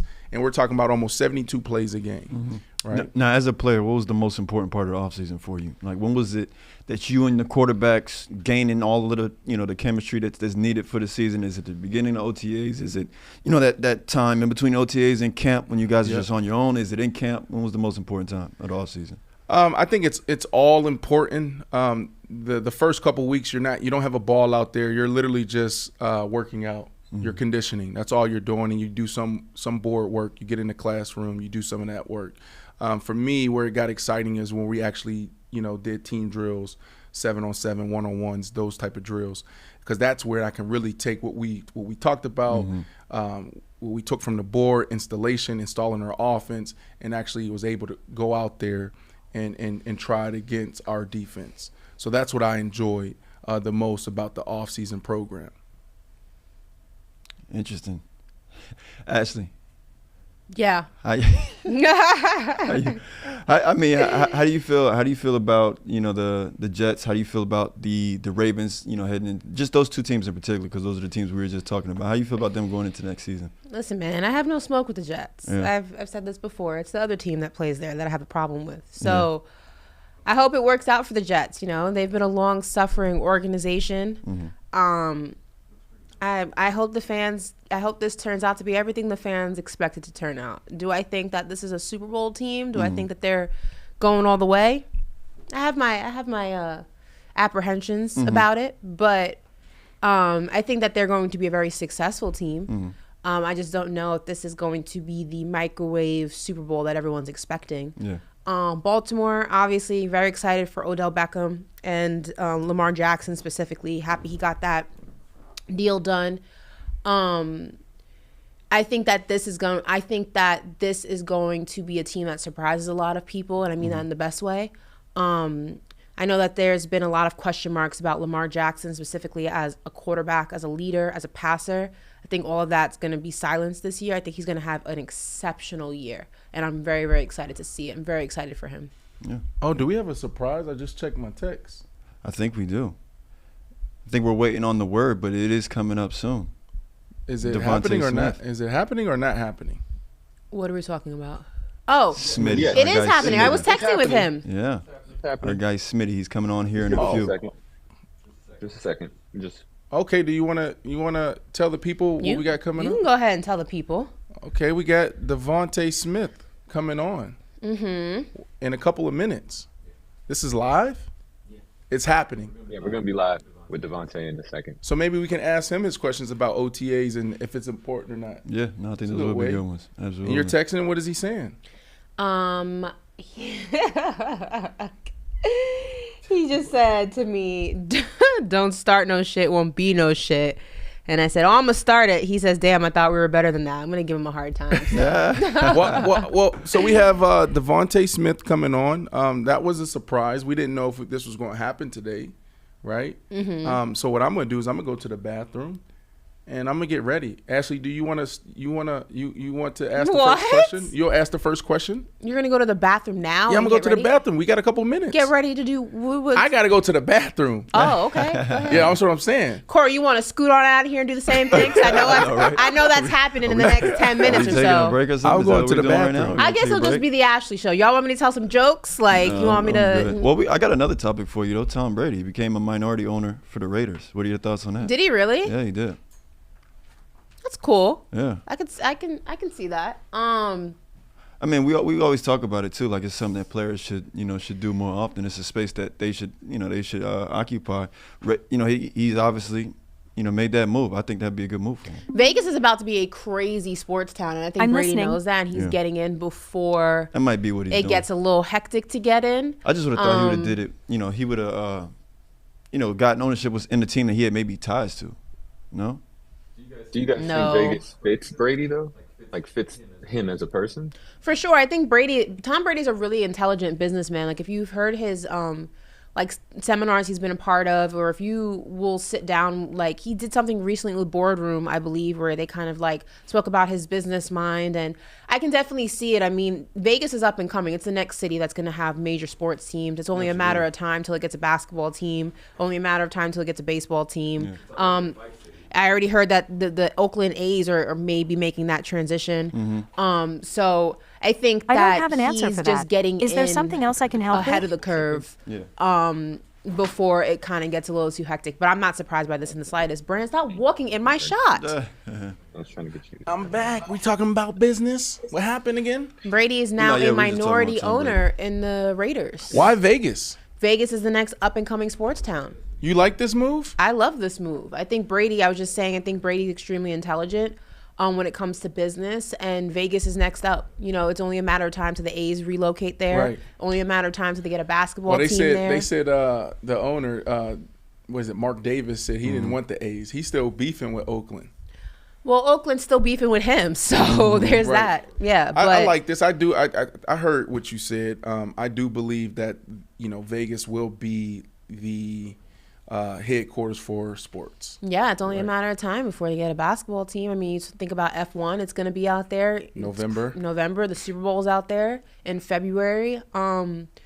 Vegas all the fights are out there. You know why? Because it's Sin City, and you can do some deviant things and then go about your business. No, what do you do when you go to Vegas, by the way? I truly believe. Oh, okay, sidestep. I truly believe. I chill. I like to get in. I'm going to answer your question because you want to get messy, right? What I do when I go to Vegas, I'm in bed. Let's reverse engineer. I'm sure you are in bed. I'm in bed by 12:15. I'm not out. East Coast time or Vegas time? Local time, Vegas time. So that's like 3 a.m. No. Our time? Yeah, but the parties don't get started until 1, 2. All right, guys, we got DeVonta ready to go. I don't believe you, but okay. And so, all right, we got DeVonta. Okay, so I'll finish my thought later. Nobody wants to hear from me. Ashley didn't want to hear from me all today. Well, did I annoy you today? You annoy me every day. Okay. All right, so why don't you intro our next live superstar that's gracing Paper Route? You want me to intro it? Okay. Listen, guys, I'm so excited for our next guest. He is a personal friend of mine. I'll tell that story when he gets on. But our friendship gets a little weird during football season, so I'm preparing for it to get very weird in a few months. But I'm so happy for all of his success. One of the nicest people you will ever meet. Don't let his quietness fool you. When you know him, he's a talker. Everybody give it up for DeVonta Smith, a.k.a. Smitty, a.k.a. Slim Batman. Is that what they call him still? Slim Batman. There he is. Smitty, they still call you Slim Batman? Yeah, it's kind of sticking. Okay. I'm not mad at it. Listen. Yo, what's up? How are you friends with a Cowboys fan? I guess you want to get into the story. Tell the story? Can y'all tell the people? You tell it. Okay, so funny story. When I was at Sports Illustrated, I covered the Super Bowl in LA, and DeVonta came to our, I guess, it's not a booth, it's like our area for an interview, and we played beer pong. There was no beer, it was just the cups. And we're talking, and he's shy at first, and then we're talking, I'm asking questions, and it came up, who is your football team? And obviously Eagles fan, and I said Eagles player, and I said, "Oh, I'm a Cowboys fan." And you should see the look on his face in this video. He looked like he was having the best time, and I said, "Oh, I'm a Cowboys fan." And he said, "What?" And it was just ever since then we've been cool. Our friendship gets a little weird during football season, but for the rest of the year it's sensational. Yeah, listen, I don't know how you deal with her, bro. I don't know if I've been annoying her today or she's been annoying me all day today, but we're happy to have you. You're in Philly right now. We just talked about OTAs. We were talking about Aaron Rodgers being in OTAs and Lamar Jackson coming in week 2. How's it going for you guys, right? And Ashley, I think you should ask that question, your favorite question. But you guys obviously were in the Super Bowl last year. High hopes for you guys. Some would say that you guys overachieved, but here we are, right? You get your quarterback signed. He signs a big deal. You got I know you said the Slim Batman, Black Batman. You got the Slim other Batman. Yeah, you got the other Batman out there, AJ Brown, right? So you guys got some amazing things happening there. What is going on in Philly right now? How are you guys doing? I feel like everything going smooth. Guys getting back at it. Long season, coming off a Super Bowl, so kind of guys was resting and things like that. But now wrapping it back up, getting the timing and things back down, just getting back into the motion. That's good. You hear that, Ashley? He's talked about timing. So Ashley basically tried to use the Allen Iverson quote. We're talking about practice? We're talking about practice because we were talking about Lamar missing week 1. Do you find OTAs to be effective and important? We really want your honest answer. I think once you get back on the field, like with the team, I feel like that's important. The first few weeks, I feel like if you come, it's okay, but if you don't, it's not going to hurt anybody. If you're training with your trainer, in the weight room and things like that, that's fine. But I feel like, getting back with the team, come back around and get back on the field, I feel like that stuff matters. See, he said it's not going to hurt anybody if you don't come, but you're doing your own thing off the field. You hear that? So what happens right now if Jalen wasn't there week 1? How would everybody feel? Oh, nah. I think that's the one position you got to be here. You got to. See what I'm saying? I'm probably Reeled right. it back in. Okay. Well, listen, we talk about the Eagles, we talk about Jalen, we're talking about you, and we have this conversation often, or at least I do, this legend, this urban legend, or myth rather, of the Super Bowl slump. Both you and the Chiefs obviously went to the Super Bowl. We know how that turned out. Do you guys believe, or do you specifically believe in the Super Bowl slump? Does it take teams that were in the big game a little bit harder to get back into the rhythm of things, or do you think that's just mind over matter? I think it's a mindset. You know, some people, they're okay with just making it there and being there one time, and that's that. For us, you know, it's hunger, not finishing the right way, wanting to get back there, especially with the guys that's in this building. A lot of the guys have been there before, so just making sure we get back there and finish it the right way. I think it's just the mindset of the team and, you know, everyone around the building. What are you guys missing? Is there anything out there you're like, you know what, this if we can overcome this one thing, we'll be right where we left off last year? Turnover. That's the reason I feel like we lost the last one. We had that one big turnover that as an offense we gave up 7 points. I mean, that was basically the difference of the game. Bro, watching you guys last year, I got to be honest, I was surprised how dominant you guys were and how good you guys were, right? And then just breaking down the offensive side, like y'all brand of football is the brand of football that I absolutely love, and I think that more coaches should embrace. And the way I look at how you guys approach ball is like, look, it's about matchups, and you can correct me if I'm wrong. It's simple. It's not about all these plays. It's about the players, right? Like if you're going to stack the box, you know, we got the Batmans. I'm gonna call y'all the Batmans outside. I didn't know they called you the black. What they call It's Slim Batman. Slim Batman. I didn't know they called you Slim Batman, but we got the Batmans outside, right? And look, if you dare to go one-on-one, we're gonna throw jump balls, we're gonna throw go balls, you know, slants, stops, all of that stuff. And then if you want to take my guys out, then we're just gonna run the ball. You guys can beat people through the air. You guys can beat people on the ground, right? What makes y'all offense so special, bro? Like you just said, being able to do both things, not one-dimensional. And that's something that, as an offense, we always joke around with the offensive line and the running backs. They tease us like, oh, yeah, we're running the ball today. Y'all not going to get no action. And the receiver, we just come back like, it's fine. Next week, they're going to load the box, and we're going to get our action. So just being able to be, you know, diverse in what we do, not being able just to stick with one thing, but just switch it up. Well, I mean, speaking of the offense, Jalen has had a very eventful summer. He got his big deal. He got his master's. He became a sex symbol for ladies across America, apparently. He's on the cover of Ebony and all these things. But going back to his contract, I mean, there were some people who were surprised how quickly that turnaround was and how quickly that deal got done. I, on the other hand, was not surprised. He is fresh off of a Super Bowl appearance. Were you in contact with him during that process or before that process? And was there any worry on your end or the offense in general that a deal wasn't going to get done? Nah, I mean, you know, Jalen, he kind of private. That's his business. We kind of let him do him. But I feel like everybody knew it was going to come. He's a big part of this team. So everybody knew that the deal was going to be here. Everybody want him here. Everybody around the building loves him. So I feel like it was a no-brainer. Talk to me about, you know, y'all relationship, right? Like, how close are you guys?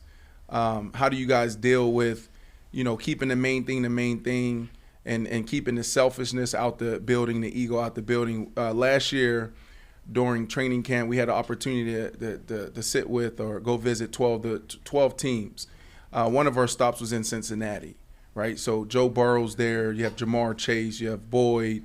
And you also had T. Higgins, right? So we're sitting there, and before we went to practice, myself, Pac-Man, had an opportunity to go, you know, have breakfast with them. And, bro, their relationship, their chemistry was phenomenal, right? Do you guys hang out together? Like, and if you guys do, what are you doing? Can you guys describe a little bit about your relationship? Because when I saw them, I realized why they were so successful on the field, because they had no ego a part of it. They all were pulling for each other, and they all knew their roles. With us, I think it's being able to distinguish business with having fun. When we're in the building, things like that, we know it's business. We're going to handle our business. But outside of here, I mean, we go eat together and things like that. Jalen might cook, or we may just go bowling, things like that. And I think that's just what it is. You got to have a relationship off the field. So when you come to work, it's easy to get along with each other. You know, we bump heads on certain things like that, but at the end of the day, we know it's because we want what's best for all of us. And we know if one get paid, you know, the next gonna get paid. We all helping each other. I mean, I'm nothing without him. He's nothing without me. And with AJ, it's the same thing. We all work with each other. We all helping each other, you know, get paid. Now, you said cook. Now, I know you claim to know how to cook. I've never actually seen it. He says, I'm from Louisiana. We all know how to cook. I don't believe him. But you said Jalen. Who's the better cook here? What's Jalen cooking in the kitchen? We kind of cook the same thing. You know, him being from Texas, you know, Texas, Louisiana, kind of, you know, same way, especially when you Houston part, you know, kind of eat the same food. So we kind of cook the same thing, you know, jambalaya, we ball and things like that. I like that. We were in Louisiana recently. I had some of that. It was actually very, very delicious. Yeah, it was really good. It was really we went good. To see Angel Reese, really good. Yeah. And that was, they had Dak Prescott's jersey on the wall, you know. Stop it. Louisiana boy. Listen, don't run. Listen, stay with us. Let's get into it. We're here. We're here. Okay. Let's get into it. All right, Smitty, we're going to get into this right now. As you know, NFC East, there has never been a back-to-back NFC East division winner, I want to say in like 10 years, maybe longer. Mm-hmm. Do you think that the Eagles will break the curse? Or is there a team in the NFC East that you think is going to give you a little bit of a run for your money? Keep it honest. I won't judge you. I mean, I'm supposed to sit here and think that we're not. I'm just saying, is there a team that you think can get out of all the teams in the NFC East? Which one do you think is going to give you a little bit a little bit of your run for your money to go ahead and get that back-to-back division title? I would say really all of them. Being in this division is not really easy. You know, every team has like a hate side of it for the other team. So, I mean, it's never going to be easy. Every team will come out there and fight. Every team has great players.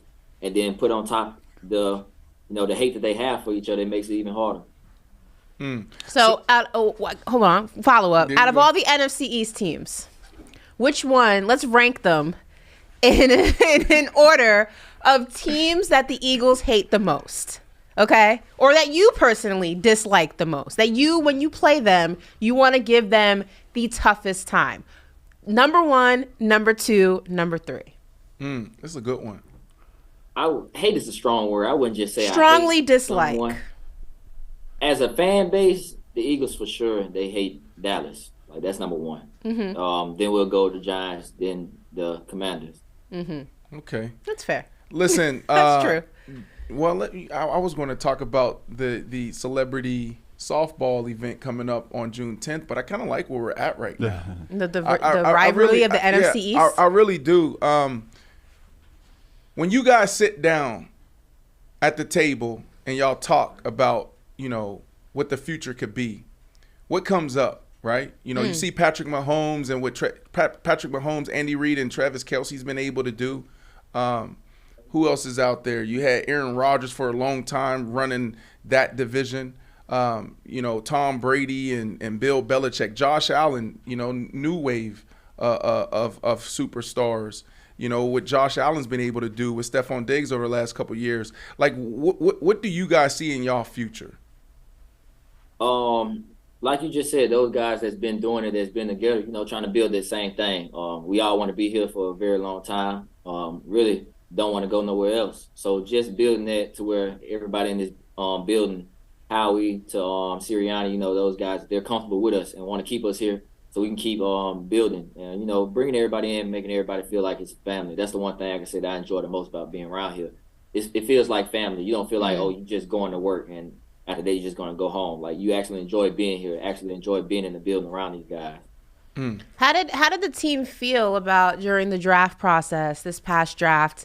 You know, there was reports that other teams in the NFL, other GMs and front offices were mad at the Philadelphia Eagles for doing so well in the draft. Is that something that you guys kind of walk around with as a badge of honor? Like, we're doing what y'all wish you could do, or you just kind of laugh and you keep it pushing?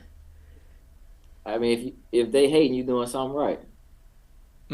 Just like that. Just like that. How the hell did you get all these guys to commit to your celebrity softball event going down June 10th, bro. Like, I keep saying this guy coming. You got Saquon Barkley to come? How the hell you get Saquon Barkley? I thought y'all was rivals. They're playing softball, not football. It don't matter. What are we talking about? You heard what Kobe and Jordan used to say. Like, I ain't your friend. We talk after we done playing ball. But talk to me about, some of the guys that's committed. Talk to me about what's happening June 10th and give us a little bit of background of, what you guys are doing, what you are doing in the community. It's just a time, guys on OTAs and things like that. Time for guys just step away from football before, getting back into it. Time to see who the real athletes are. Going out there playing softball, you see some stuff, you like, yeah, he ain't got it. So worst thing they can tell you is no. So I just ask around, ask guys. Either they're busy or they're not. Some people don't feel comfortable playing it, some do. So just getting out there and then just being in the community. Being able to help people. Where I'm from, a small town. You had different organizations reaching out into the community, helping. So just being able to do the same thing that I grew up seeing. It's interesting that you confirmed Brandon Marshall and you asked him to play in your charity game because I don't think he could hit a softball. What? So I just hope he's not on your team because I don't think he's very good at it. Just gonna put that out there. How about this? Smitty, I've seen him play basketball. Smitty, do you give out an MVP award? Yeah, you do. You do? Yeah. I mean, what are you giving us? Are you giving us like a Suburban, some type of Suburban? car, a Rolex? What do you get? Nah, I ain't there yet. What? All right, so we get a trophy. What do I get? Yeah, you get a trophy. All right, bet. So I'm guaranteed that I'm the MVP of this celebrity against softball Saquon event. Barkley. I don't think so. Thank you. Who you got? It's actually people out there that can actually play baseball. Give me some. Who? You bringing out baseball players? You bringing out Ken Griffey Jr.? Who you bringing out? I can actually play baseball. AJ can actually play baseball. Jake Elliott can actually play baseball. Jalen can actually play baseball. It's guys that actually played baseball growing up that's really good. Yeah, but I'm gonna be diving for balls. Y'all not doing that. I'm gonna be center field diving for balls. Oh, okay. Okay, so I'm gonna be doing all of that, and I'm probably gonna smack at least 2 out the park. Okay. So yes, my mitt work is gonna be phenomenal, and my bat work, it's gonna be undeniable. Who are you most excited about? Who surprised you? You reached out to all these guys. Can you name a few guys that are coming that's confirmed? And who surprised you when it's like, yeah, I'm coming? You when I was at the gym and you was pulling up, that surprised me. Really? Why? Yeah. I don't know. I just didn't take you for a baseball type guy. He's not. You're gonna learn the hard way. But you're gonna learn that the hard way. Right. So.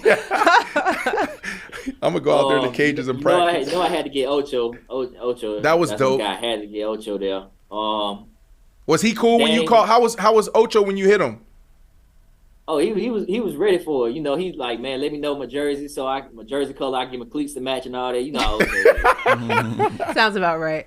That sounds about right. That's dope. Listen, I want to go back to the draft for a second because I remember when you were getting drafted and you were going through that process, there was a lot made of your weight or lack thereof and your build as a wide receiver. Looking back at that and looking at all the people who said that you weren't going to go ahead and be the type of wide receiver as dynamic, as durable as you have proven to be, what does that feel like to kind of just get the last laugh in that regard? Obviously, you don't do it for those people. You do it for yourself. But it has to feel...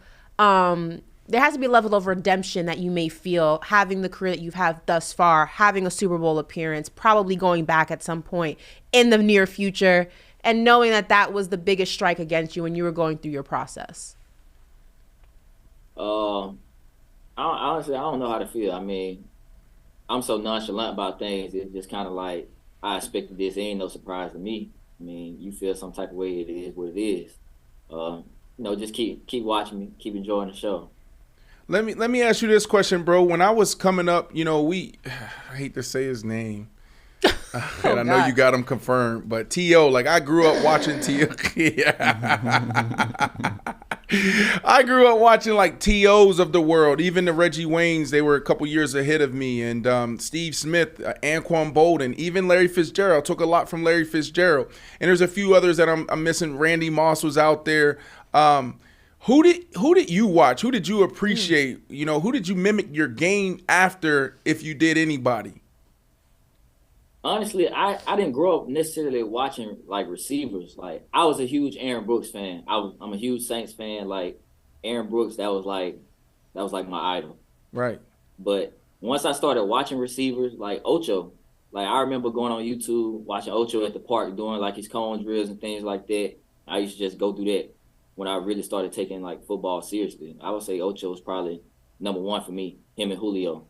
Julio. Wow. We spoke to DeAndre Hopkins yesterday, and I asked him, you know, at one point, when you talked about your top 5 wide receivers in the NFL, he was in everyone's top 5, if not 1 or 2.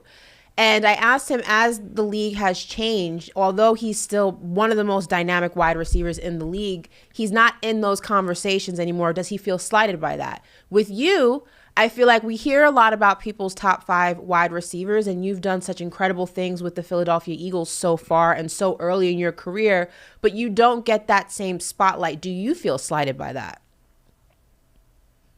Nah, I wouldn't. Nah, you know, I wouldn't put myself nowhere up there with those guys. Those guys, like, they have the numbers to speak for it and things like that. I still have a long way to go. Do I envision myself being there? Definitely, eventually. But as of now, I wouldn't put myself up there with the body of work those guys have put in, year out. No, I wouldn't associate myself with that. Would you say you're top 10? Definitely, I would say top 10. Bro, Okay. you had 1,200 yards last year and 7 TDs, and you had a dog on the other side, right? So that's special. Like, think about that. You have, and I don't even know how you guys approach that. How do you guys keep the ego out the room? How you guys work? Because I had like Eddie Royal. I had 100 catches. He had 91. I had Alshon Jeffrey. I had 100 catches. He had 100 catches. I had Martellus Bennett as a tight end who was doing this thing. Eric Decker was doing this thing. You know, we were doing it together. Like, how do you guys, like, talk to me about y'all partnership? Because wide receivers, they deem us as divas. They deem us as selfish and all those things. How do y'all manage that? I'm not gonna say it's easy. It's tough for sure, but I think it just comes down to, like, you know, being a competitor. It's not being a diva, not being selfish, nothing like that. Like, you want to feel like you're a part of the game. You want to feel like you're helping the team win and go in the right direction. So, you know, it'd be some games where I'm getting the targets, some games where AJ getting targets, and we go to coach like, hey, coach, and look, I got to touch the ball, man. We got to do something. Like, it's not just being a diva or nothing like that. It's just want to be a part of the team, man. You want to feel like you ain't got the guy on side of you fighting by himself, that you fighting with him. I'm gonna put you in the LeBron seat for a second. Remember when LeBron made his decision to go to Miami? He said, not 1, not 2, not 3, not 4. I want you to fill in this blank for me. The Philadelphia Eagles will be Super Bowl champions in blank years. And you can't sidestep it. You got to give me a number. I'm sidestepping it. You're going to sidestep it? I'm sidestepping Why? It's called manifestation. Why are you sidestepping it? Because I don't know. I'm just gonna okay. I'll rephrase it. This is how the professional athlete is trained. Eliminate distractions. No bulletin board material. I will rephrase it. Given health permitted and being able to go ahead and keep this team intact, do you see it a high probability that this team will be Super Bowl champions in the next 5 years? Given what you guys have already accomplished, seeing how you performed last season or last year in the Super Bowl, knowing what you were missing, knowing the improvements that have been made, would you say it's a high probability? I'm not going to get a guarantee, but a high probability. Yeah. I can't stand him. Let me ask you this question. Strength of y'all team. When you look at your roster, like, I don't know where there's a weakness. Maybe, well, I don't want to say this because you hear, I was going to say maybe the secondary. I love Slade, but could that be the weakness? Linebackers? I don't know. But a lot of people would say you guys have depth throughout the roster, that you guys are extremely strong. There may not be any weakness. What makes this team go? The O-line. Just like that.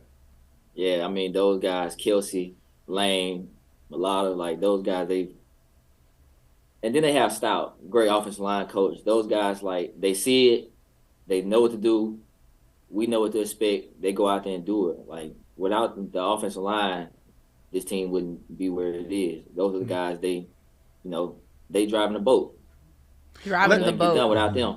Let me ask you about Jalen Hurts, right? Like, I don't think anybody was shocked that he got a deal, right, because of the year y'all had and the way he approaches his business. Can you give us a glimpse of what makes this guy special? I would say, just his whole overall demeanor, the way he goes about things, handling business, and then him just not settling for less. You have guys that they be comfortable where they are. For him, there is no ceiling. Like, it's the only way is up. He can only get better, and that's how he approaches things. He never leaves the day thinking, oh, I didn't do something right. He's going to correct it. He's not going to leave the building until it's corrected. If it's something in a play calling or something like that he doesn't like, he's not going to leave the building until it's understood and everybody knows what to expect. Listen, one of the things that make, like, we're in this new media space, bro, and we appreciate you blessing us with your time. You practiced this morning or you had work to do, so we appreciate you spending a couple minutes with us here. One of the things that makes our platform special, and there's others that are doing it as well, we're not the only ones, but you get an inside look, an inside perspective directly from the player's mouth, right? Like, you're going to give us, these sound bites that other people can't get. So you're talking about Jalen Hurts and what makes him special. Give us one story, bro, that you can tell us one story that's like, yo, this happened and this is when everybody knew he was the guy, or whatever it is. Give us one story that's like, wow. I would probably say going back to college. We playing Mississippi State and things like that, and it was a rough game and stuff, and it was like game on the line. They was trying to call a certain play, and he was like, "Nah, we don't need to do that. Like, we need to do this. I don't care who you put on the backside. Just put a slant on the backside. It's gonna be a walk-in touchdown." And like, it happened. And it's just stuff like that like a lot of people don't see that. The understanding of the game, to know what people are doing and things like that. Even in college at a young age, well, you're just really getting into it. It's different from coming to from high school to college. Like, the level of maturity that he has is way different from anybody else that would be that age coming in. Him just having an understanding of the game. That's kind of where he hit me like, yeah, he different. Listen, I know that him and Jalen are homies and they're teammates, but when it comes to fashion, they be going at it. Yeah. For best dress. I mean, I don't know if you've seen their game day outfits. Hopefully we can pull that up. But like, Smitty be putting it on. But he's Smitty's very, more like, tailored suits. No, but Jalen wears tailored suits and stuff like that too. We see him wear it. I don't think anybody in the league competes with Smitty when it comes to the tailored suits. Well, he has a very you have a very European NBA frame, which helps him wear certain things. Yeah, right. Yeah, right. Yeah, go ahead. No, so that's a real thing. Yep. Brandon and I have this conversation all the time, and I say that NBA players, for the most part, outside of certain positions in football, tend to be able to dress better because they're longer and lankier. So it's a cheat code. Football players tend to be bulkier, more muscle, and unless you're talking about streetwear, a lot of European cuts like Tom Ford and Gucci and Prada, they're for tall and slim, just like that's why you see certain types of models on the runway. So you can wear European cuts, whereas a Brandon Marshall may look a little nuts in a tight European cut suit. Them glutes and them hammies be popping, boy. Yeah. Let me ask you this question, Smitty. Fashion is taking over. Is taking over sports, right? Or maybe vice versa. Sports our athletes are taking over fashion, right? Right now, streetwear is in. Dudes are into high fashion. Dudes are like, I mean, there's some amazing guys out there that's doing it.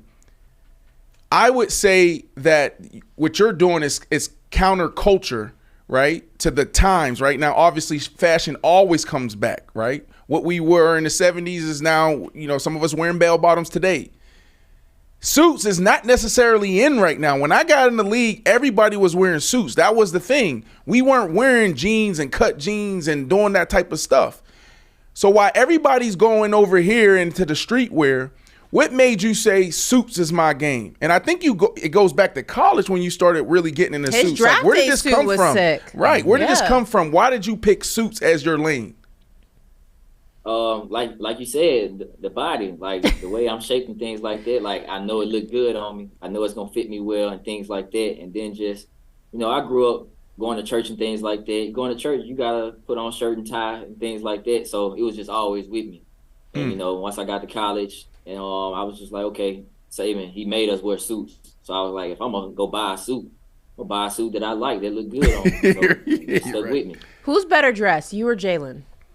That's I'm a gonna good pick question. myself. Okay, I didn't know if you were gonna sidestep that one too, so I tried to give you a little something. We also when we spoke to DeAndre Hopkins yesterday, he spoke about walking the runway in the Fear of God show during LA Fashion Week, and I wonder, any interests from you? You're built like a model. You have the height. You have the build. Would you ever step into the fashion game in that regard?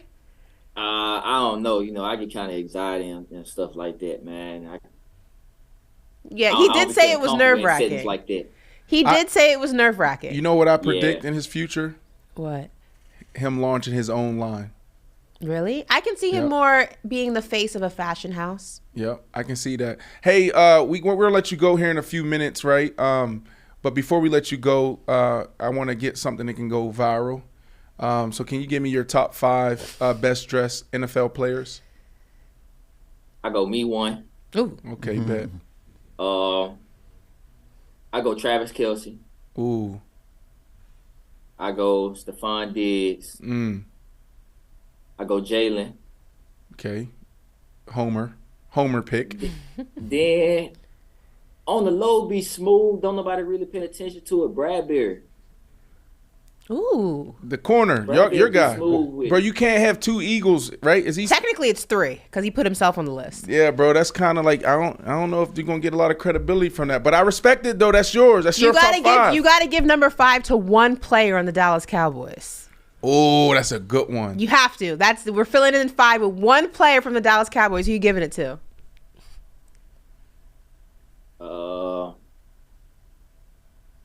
I say CD. CDB Okay. putting it on. You see how he avoided the Dak? See- Sidestep Dak. He went straight to the wide receiver. There you go. Hey, listen, brother. I'm proud of you. You're a true champion. You're a true pro. I'm gonna tell my son to watch guys like you.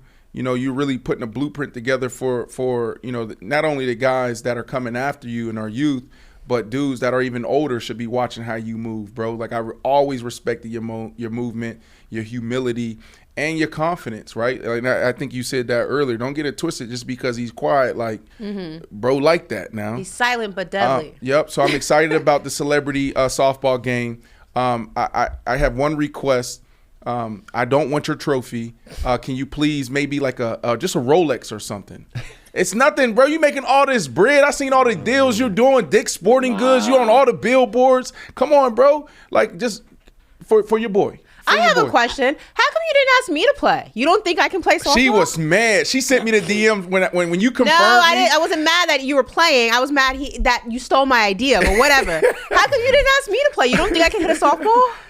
You see these nails, your hair done and all that. The minute that dirt touch you, you're going to be complaining. Oh, that's not true. I played sports. What do you mean? Ashley, you going to call the game. Ashley's calling the game. And can you tell her, when I walked up to you when you was at our Tampa with Yo Murphy at House of Athlete, then I walk up and I was like, yo, Ashley told me you got a softball game, bro. I did.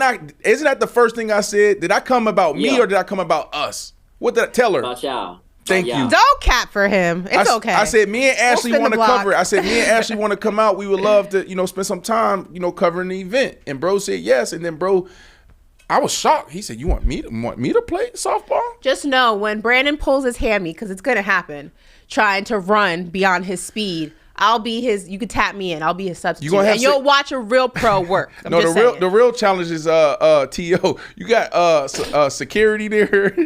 I need security, bro. We too old to be fighting. I got too much on the line. I forget that. He 50. I'm turning 40. I can't be out there fighting To. But I will if I have to. Y'all gonna be good. Oh man. my God. Good vibes, man. All right, tell that man no problems, bro. It's for the kids, man. All right, listen, guys. DeVontaSmithSoftball.com. That's DeVontasmith for those who can't spell like myself. Softball, SOFTBALL.com. Make sure y'all go. We packing out the Coca-Cola Park. Ashley Nicole Moss going to be on the mic. Brandon Marshall's going to win the MVP. She's not happy with me. I'm continuing to embarrass her. Bro, we love you. Do the Italian thing. Tell him bye. Tell him bye in Italian. I will not. Tell him. I'm Did you know she shock. speaks Italian? I am in shock. Do you know she speaks Italian? Yes, we're friends. Friends have conversations. Show 'em. I will not. Listen, bye, guys. I think she cursed me out in Italian one time. I ain't going to say nothing about it, though. We're going to keep that there. All right, bro. We love you, man. We'll see you soon. We'll be out there. Appreciate it. All right. Peace. Oh, they ended the show. I thought we was going to come back out. My bad. That's good.